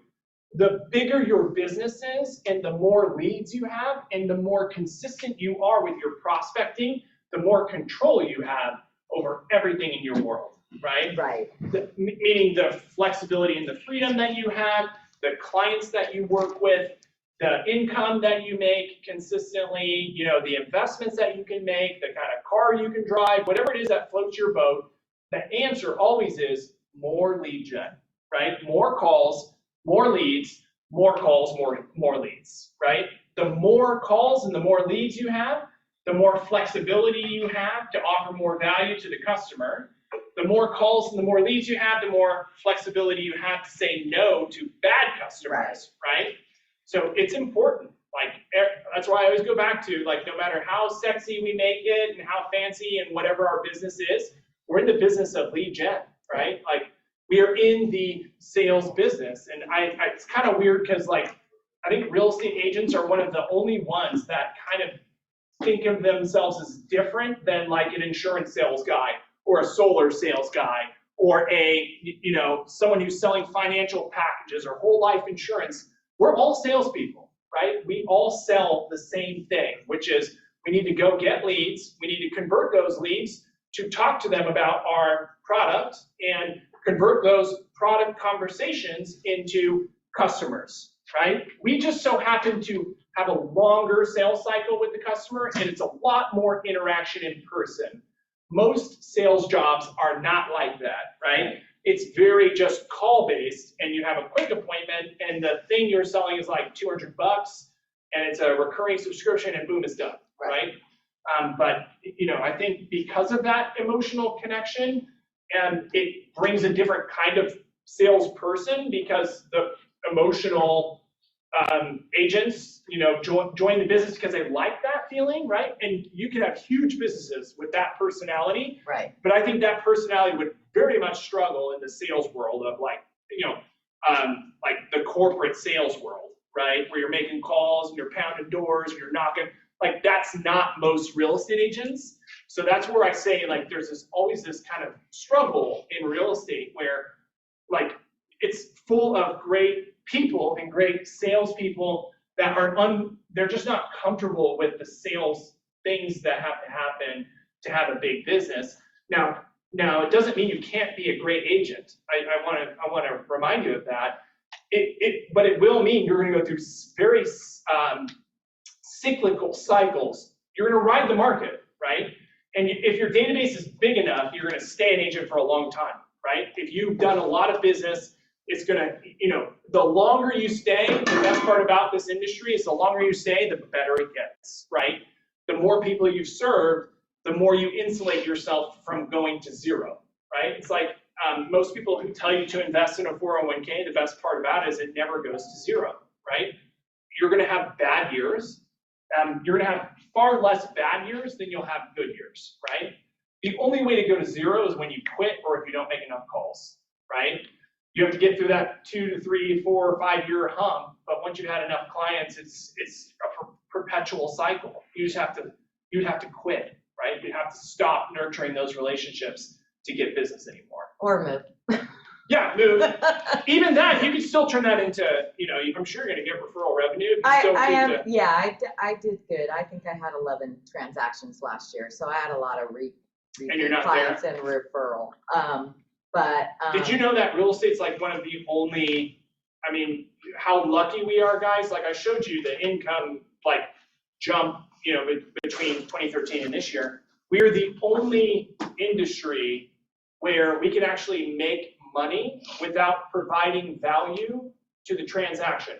Like on a referral, like when you get a referral check,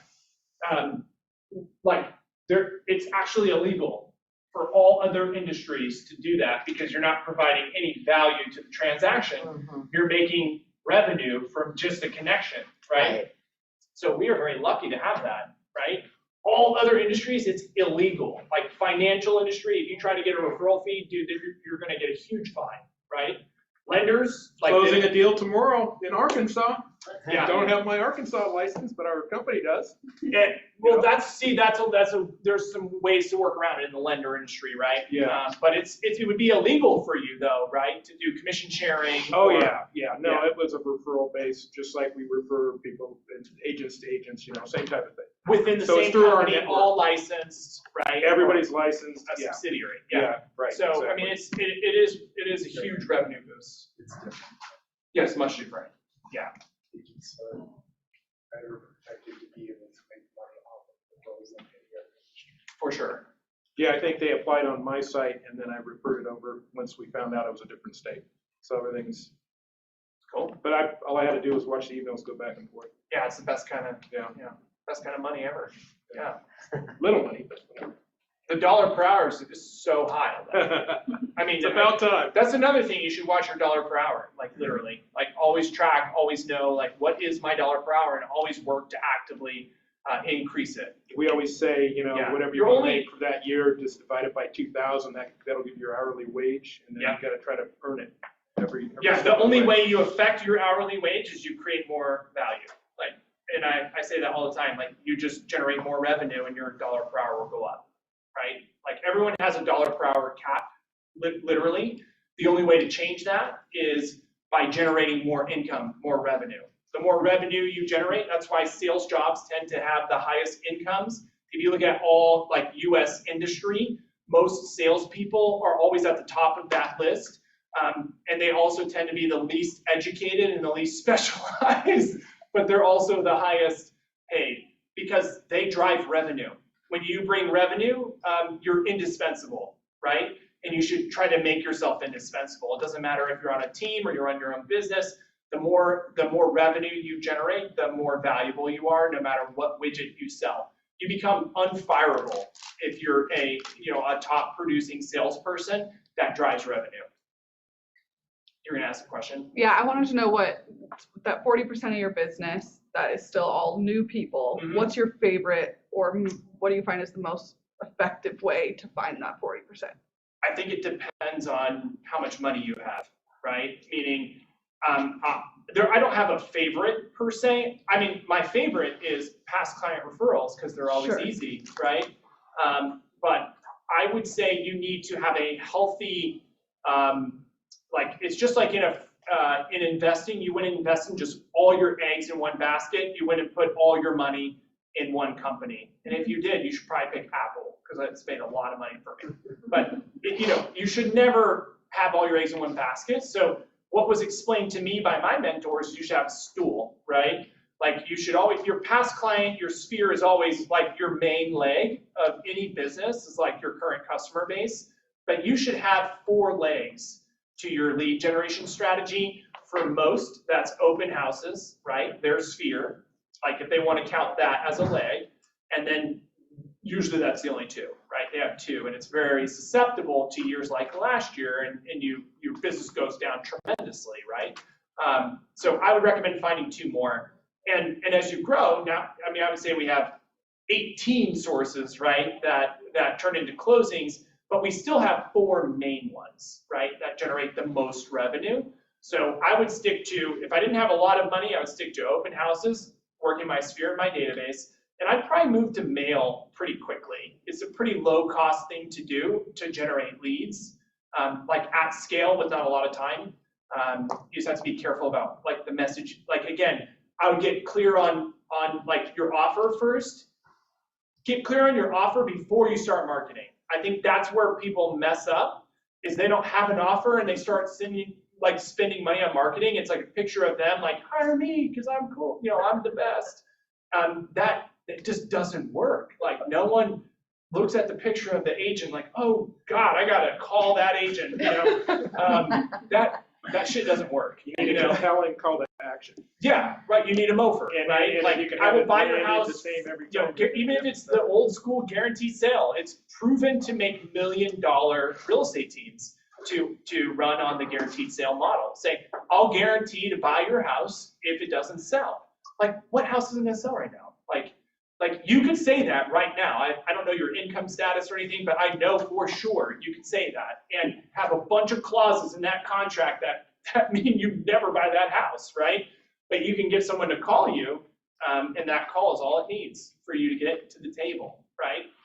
And get really good at your sales skills to handle the objections they're gonna have of like, oh, that's a total bait and switch and blah, blah, blah, blah. Like, yeah, I understand, but some people, want that guarantee. It's not for most, but let me show you why I'm the best agent to help you get to the table. Most of the time, if you're there first, you win the business, right? Most people don't interview more than one.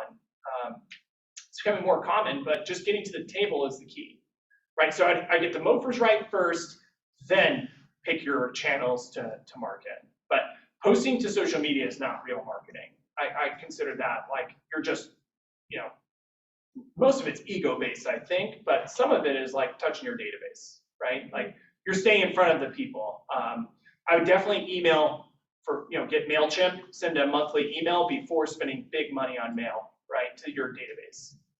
Educational videos. On the mail, how would you curate your first list?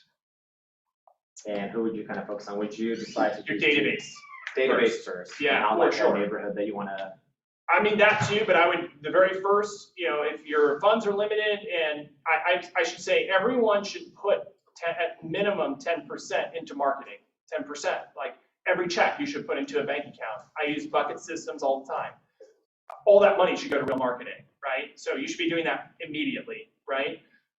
But I would start with if you don't have a good mailing campaign to your database first, I'd start there, right? Yeah. And you can take a lot of the messages from that mailing piece to your database and just duplicate it to a neighborhood. But I would pick a specific neighborhood wherever you want to be, right? Like I live in Folsom, so I just said, all right, we're gonna mail to this neighborhood, right? You should also, if you want to be more strategic about it, you can. Like you can pick, highly likely sellers based on equity. I've never gotten that deep into mailing. I am running a test right now. It's super expensive on 5,000 homes based on those parameters. But I would tell you that the conversion's it's negligible. On the geo farm, you mentioned that you kind of had a regret you didn't start niching in a neighborhood and being the expert of that neighborhood. Do you believe that you have to kind of live in that area in order to specialize in that area, or would you just start marketing it and then eventually move in there? I would say that you have an advantage if you live there. Like I successfully started a farm in a neighborhood I lived in that had a dominant agent already, right? So I did, I've probably done, every year. Last year was a lot slower in that neighborhood, but it had a lot less sales. Maybe 10, 12 listings a year in this specific farm area. I mean, it's only like 1,100 houses, right? It's not big. But I lived in that neighborhood, but I certainly wasn't out and about in the neighborhood either. Like no one freaking knew who I was. I didn't walk dogs. I didn't talk to anybody. Yeah. I'm not the guy that's like always out and about, and if I am, I'm definitely not talking to you, right? I'm like on a mission or on my phone or talking to my kid. So I don't think you need to live in a neighborhood. I do think it gives you an advantage to say you live in the neighborhood, right? Yeah. Like as a neighbor, I trust you. I would pick, I don't think there's any strategy to picking farms. I think that if someone is super dominant in a neighborhood, I wouldn't try to compete with them, right? Meaning like they sell 50% of the homes in that neighborhood, I would never try to like unthrone them, I would pick the adjacent neighborhood or whatever. But I would argue that the message that you offer, the MOFR matters more than like how long they've been in that neighborhood. Because if there's some agent that's been in a neighborhood for 10 years and they have 50% market share, and I come in and I send, a postcard, that first slide is a postcard, right? That has a menu, and it's like, I'll renovate your house, I can buy your house, I can help you move before you sell. Like in a market, like in a farm, that's pretty compelling, right? When they get a postcard that's 10 by 18, it's a giant postcard that says, hey, I have 7 options for you to move at 7 different prices.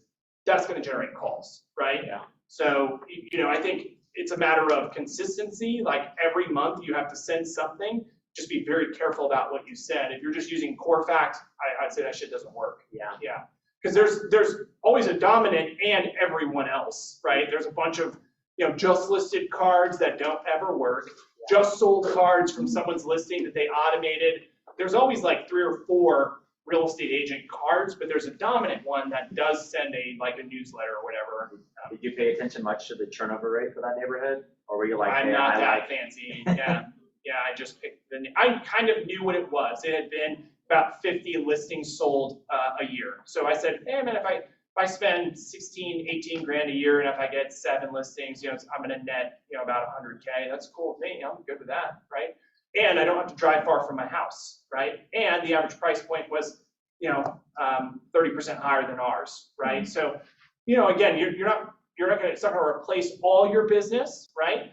But if you're strategic about it, the key was it took 12 months to get the first listing, right? So I had to invest $18,000 before, I got my first piece of business. But after that first one, the first one takes care of a bunch of your mailers for the rest of the year, right? Because now you can say, just listed, just sold, and you leverage the crap out of the listings that you take in the farm, right? So it's like your database, like it just kind of grows on itself. And the more listings you get in a farm, the easier it is to work the farm, because now you can hold it open, they're seeing your signs, they got your mail, you get to actually physically see them, right? So all you need is that first one, but any lead generation marketing related thing that you do, you should be willing to spend for 6 months before deciding of pulling the ripcord, right? So, I just need you to know that, you might as well not do it if you're not willing to spend for 6 months without business, sometimes 12, right? But if you wait that long, if you do wait that long and you budget ahead of time and you plan it out, year 2, it's like, boom, all of a sudden you get 8 deals from it and you have a 3, 4, 5x ROI, but that's business. That's why business people, you either sink or swim, right? You're willing to risk the money to have the return. A lot of people think you just throw 1,000 this month at it and you get 10,000 the next month. It's not how it works. Yeah, it's not how it works. This goes back to old school print marketing. I mean, it used to be like you had to expect 9 mails before you got any kind of calls. So that just proved the point. It took 12, but it's normally like 9 in a normal market. And that's just continually branding it. And if your face is on it, that's going to help a little bit because that'll give you 2 more seconds before they throw it away. For sure. Yeah, and I would say the mailboxes are less crowded today than they were 5 years ago. A lot of money ran to digital, right? And I think people are kind of finding out digital's, unless you're selling a widget or something, I don't know anybody super crushing Facebook ads. I know that usually they're selling a course, right? And that's a sign, they didn't crush the Facebook ads, they're crushing you, because they're selling it to you, not clients. Yeah, and they can convert like that. Yeah, and it's a legit, there are closings that come from that. I do believe in Facebook and digital ads as branding ads, and you can get really tailored of who sees your ads. I use that heavily on people who I already have contact information for, retargeting my database, right?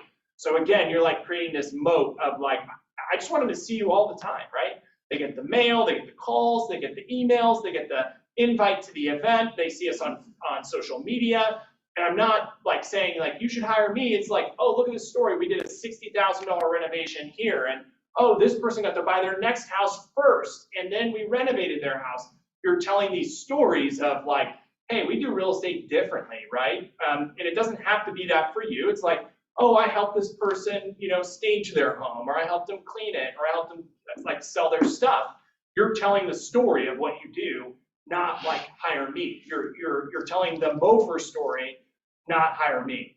Does that make sense? And it means nothing until they're motivated, like that 6 months prior to them selling, and then all of a sudden, Yeah. they're like, oh, it came up again, and now I'm gonna pay attention. Now this is when it's go time, and you've already been doing it for 2 years, so you're branded. You have to keep going. Yeah. Right? Like the second you stop, you lose that potential. You could have sent to a neighborhood for 2 years, and that person could have been there all those 2 years. But when they decide to move, if you're not consistent in front of them, they don't remember you. Like you were in the trash most of the time. It's only when they start thinking about moving, unless they're like the weird person who's always thinking about real estate in the neighborhood. There's always a couple of those. They usually will call you ahead of time and like, I don't need your market update because I already know blah, blah, blah, right? What's that? I got them when I fifth month of farming, and I've got one of those calls. Yeah, I mean, even in our farm, like, again, this year is the year of for me, is of the accountability and then just executing what we already do. But like, I mean, I'm sure I could have had 20 more closings if I made sure our agents were door knocking every open house, like with our brand.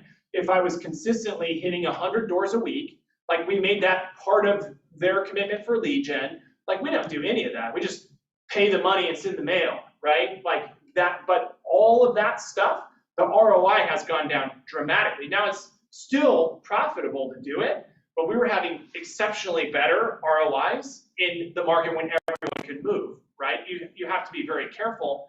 So I would say if I was gonna do it all again, I would make sure not only are you doing that, but you're doing all the other stuff around it, and then move to the next thing after I've perfected that, right? Like pick one thing and do it well, and just start to iterate on it and perfect it, make sure your messages are good, like, like have a good model for it before you just start, oh, now I'm gonna do Facebook, and now I'm gonna do video, and now I'm gonna do this neighborhood, and just do something really good before you pull the plug and go to it, or like say, oh, that's a system now, and I move to the next thing, right? Because you can always do it better, right? And I think if you look at the top teams, a lot of them were built on one thing that they're really good at. Open houses, they just freaking crush the open houses, right? Like they do mega open houses. Mail, they just crush the mail. They send 150,000 pieces a month, right? But if you ask them, like, what do you send? They're like, oh yeah, we send like, we're part of this newsletter for that piece, and then we have this vendor piece that we only pay $60 for. They're really thoughtful about what they do. They like maximize their touches to the farm by jumping into other trade booklets. Like a guy that I know sends 160,000. It's like 15 times a month, 160,000 doors see his brand, right? But he like sponsors the local schools, and the schools send out newsletters and his little pictures on it, and he does his own 8 or 16 page newsletter, and he's in a luxury magazine that also hits, and so he's strategically built this huge touch campaign by like partnering with all these digital or all these print media sources, and that way he gets a lot of touches without spending the mailing cost for every postcard that he sends, because you only send so many postcards without looking like an idiot, right? Like you send it to him every 2 days, like, here's my face, here's my face. So like, you have to be strategic with it, and I would say, if anything, you go big on that, right? Is just be really good at that. Like, you need to be a good marketer to find strangers. That's the key. And just know that your strangers are gonna give you 2.5 times business. I mean, it's not just a transaction. If you do it right, like for the loan business, right, Kyle? We're gonna get 2.5 times that client. Usually. We're gonna get a refi, we're gonna get a referral.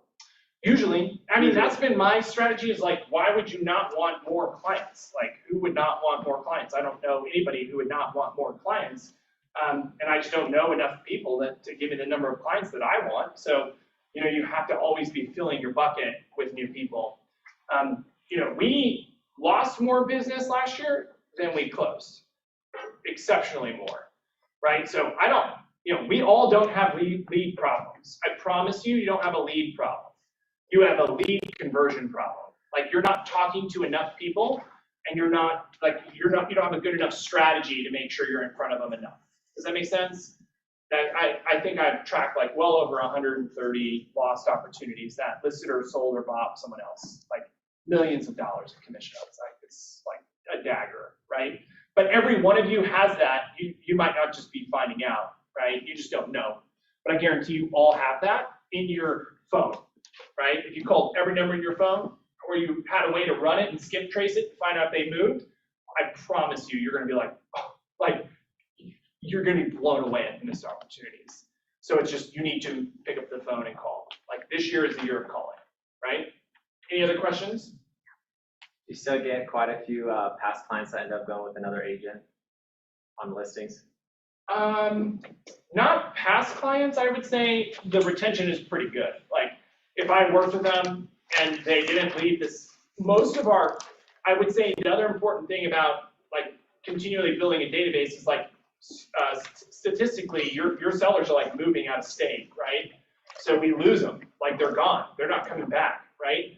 So I would say that's more realistic than losing them to another agent. Like usually they're pretty satisfied, and I'm really good at staying in touch with them, like automated ways and events and things like that. So I would say once you got them, not so much. It's more that they leave, and I don't have a lot of repeat clients because they're all gone, right? So the buyers, hopefully we have good retention for them, but I think it's going to get a lot harder to reconvert your buyers because they're just going to stay longer, right? They're going to have to stay a little longer than the last 3 or 4 years. There was a lot of appreciation that happened, so you could easily just move, right? That freed up a lot of transactions because like if your house goes up 30% in a year or 2 years, like you could easily sell, pay a 6% fee, and be able to buy another home, right? So I would say if you focus on what you offer, how to market that to your current database, and most importantly, have a database and like really fine tune it in a CRM. Like those 3 things, if you execute on those 3 things really good this year, you're going to be better off for sure. Got it? Somebody online asked, do you automate CRM responses to clients? Are customized for each client? Yes, and yes. Yes, automated responses to leads, yes. I would say if you're not automating responses in your CRM, you're way behind the times. And then Parker asked, what does your renovation agreement look like? I'd recommend consulting an attorney on that. I definitely don't want to be tied to, hey, Steve said it looks like this.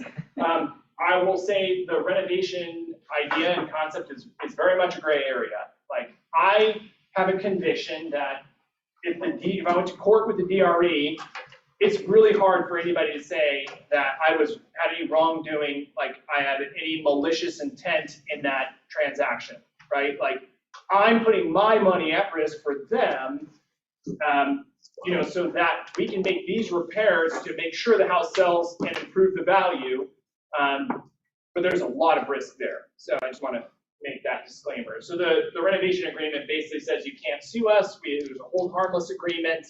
And the repayment, basically says like if you don't pay us back within 90 days or 30 days of withdrawing your house, we can sue you, blah, blah, blah, blah. You don't put a lien on the property or mechanics? I should, but that's another gray area because we're not a licensed contractor.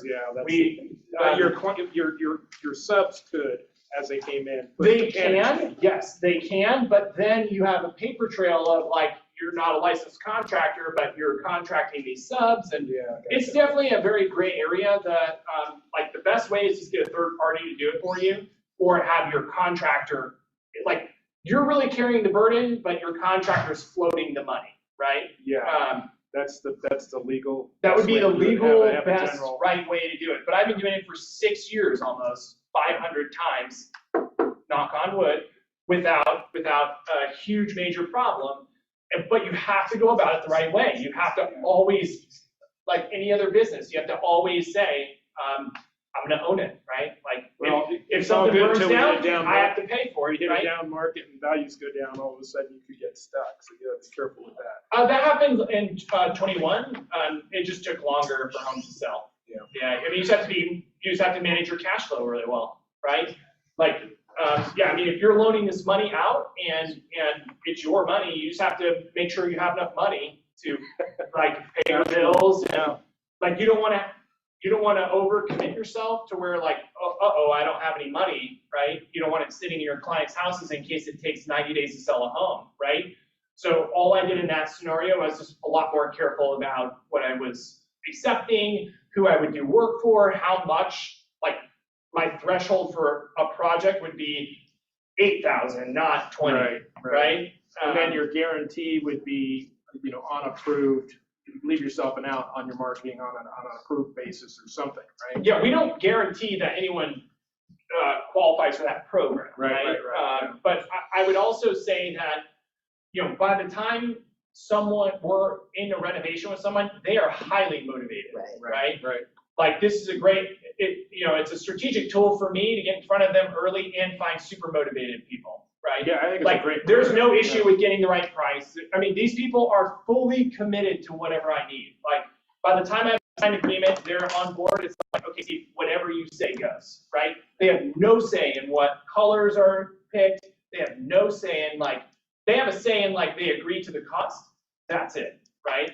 They don't pick any contractors. Like, they're out, right? Like, that's the only way I do this. And we have an agreement. It's like, here's the price range when we're done. Like, you don't surprise me later on. Like, that's not how it works. So they buy into all of that at the agreement. So it's pretty nice. Great value I proposition. have no client, like, there are still some challenges with it. Like, they might come and say, like, well, I don't like this. And, there's bumps along the road. But most of the time, it's like, I drive that show. Have you tried any of the Keller Williams products, like I have not. their concierge? Okay, Keller. No, but they still offers have Keller it. Mortgage. Again, it's like.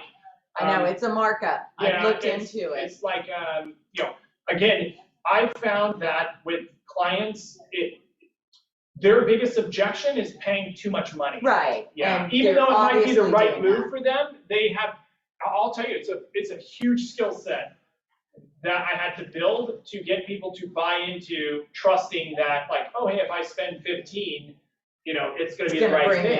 you- Yeah. Even 25. though it's like, yes, you should paint your shitty ass walls and your torn up carpet. Yes. Duh, right? But they don't see that. They're like, oh yeah, I'll just give them a credit of $1,000. Like, they don't see that. So Don't see that, yeah. no, it took like Nick, my partner, a long time to be able to like learn how to do it and comfortably say, well, because like at the initial appointment, like you kind of have to know right then and there, Right. like what they're gonna say, well, how much do you think it would cost and how much do you think my house would sell for? You have to be able to do that on the fly right there, Right. right? Like, and if you don't, your conversion is very low. Like, Right. if you're not able to tell them right then and there, and you sound like an expert of, like a construction flipping expert, Yeah. they're a little skeptical of it. They're like, oh, okay, well, we'll see how much it costs. And then the costs come back and they're really high, and they're like, yeah, no, I'd rather not do that, right? And then it becomes a problem listing, right? It's hard to sell, it's not priced right.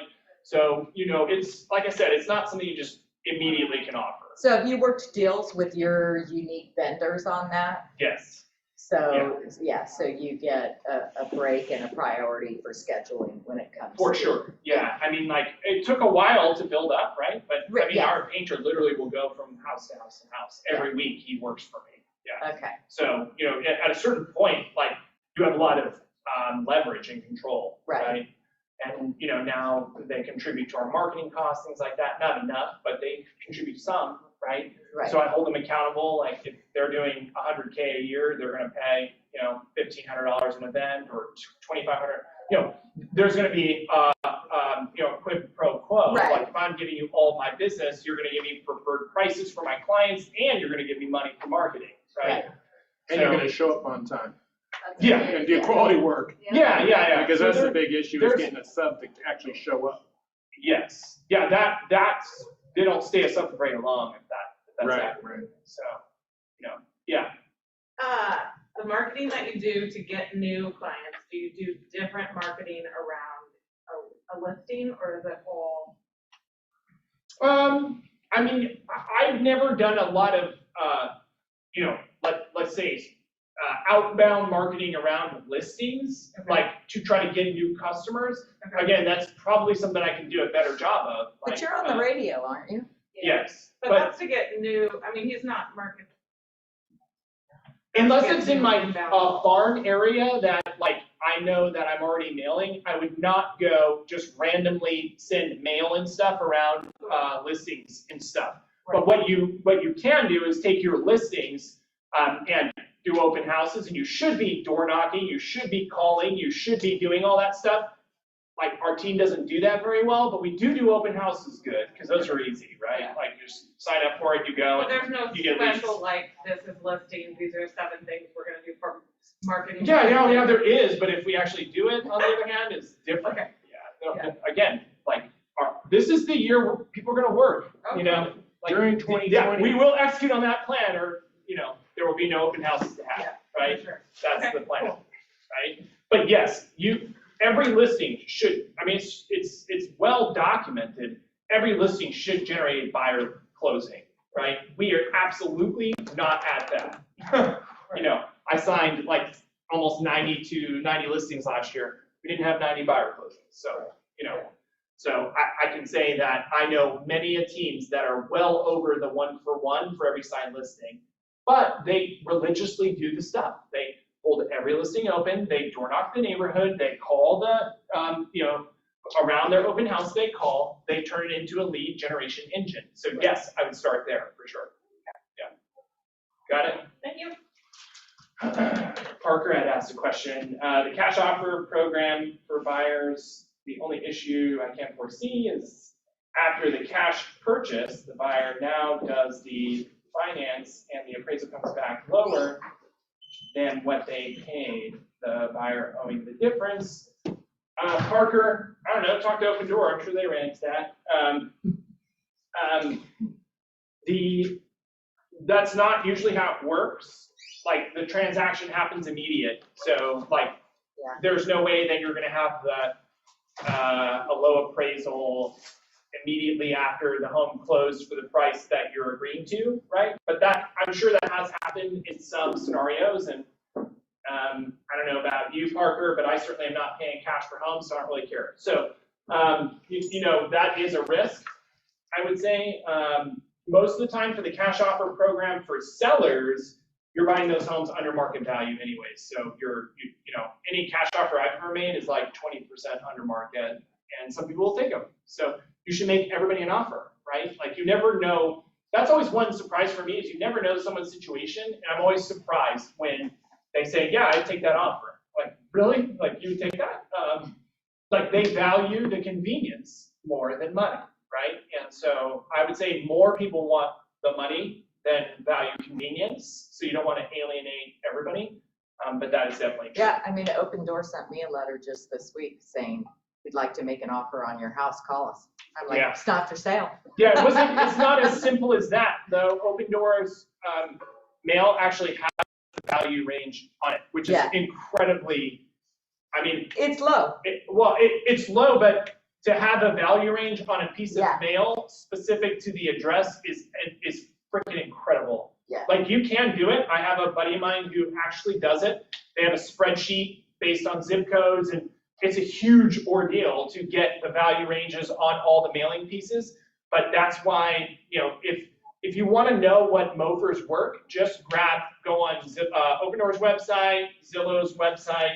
I mean, they're paying marketing managers millions of dollars to come up with that copy. So I have stolen I'm not stolen, but copied in ways, all of their content. Like it works. Obviously, it works, right? So just go look at what those companies are doing and model it. There's called the Facebook ad library, and you can go look at every ad that any company runs on Facebook, like every company. So if you type in Ford, you can see every active Facebook ad they have running right now, right? And you will see they have like 100 of them, different variations of the same picture with different copy. They're running A, B, C testing, right? Mhm. So let them spend the millions of dollars on the marketing team to do the ABC testing and just go with, the one that works, right? Yeah, copy and paste in the chat GPT, there you go.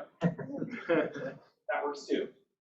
I will tell you that there's AI phone technology right now that makes outbound phone calls that sounds like human beings. Yeah. Right?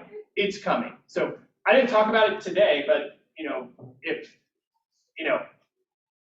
outside of the lawsuits and consumer stuff, like you should be on your A game right now if you're in any industry, like not just sales. If you're in a service-based industry, you're not working with your hands, your job is at risk, right? The only people who will survive are the ones that bring value, generate revenue, or mid-level, high-level, the people who know how to manage and get things done and like execute things, tasks through people, right? Everything in between on the lower end, I think is either gonna get eaten up by artificial intelligence who can do it, right? Like an inside salesperson, right? Making a call or answering a phone. AI can do that right now. Yeah. Literally, right now. I signed up for it. I have it. I have the technology right now, right? Well, and it'll I was be so looking much, to hire an inside salesperson. I don't need to hire that person anymore. Why would I pay, whatever dollars per hour when I have this person who can answer the phone? And all I needed to do is really just scrub the people who are interested. Once they're in, I know who's interested, then I will pick up the phone.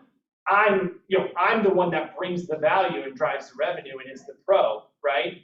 That person will never be the pro, right? They're not. That's not their job. That's not their role. Someday they might work themselves up to be the pro, but for right now, they're not, right?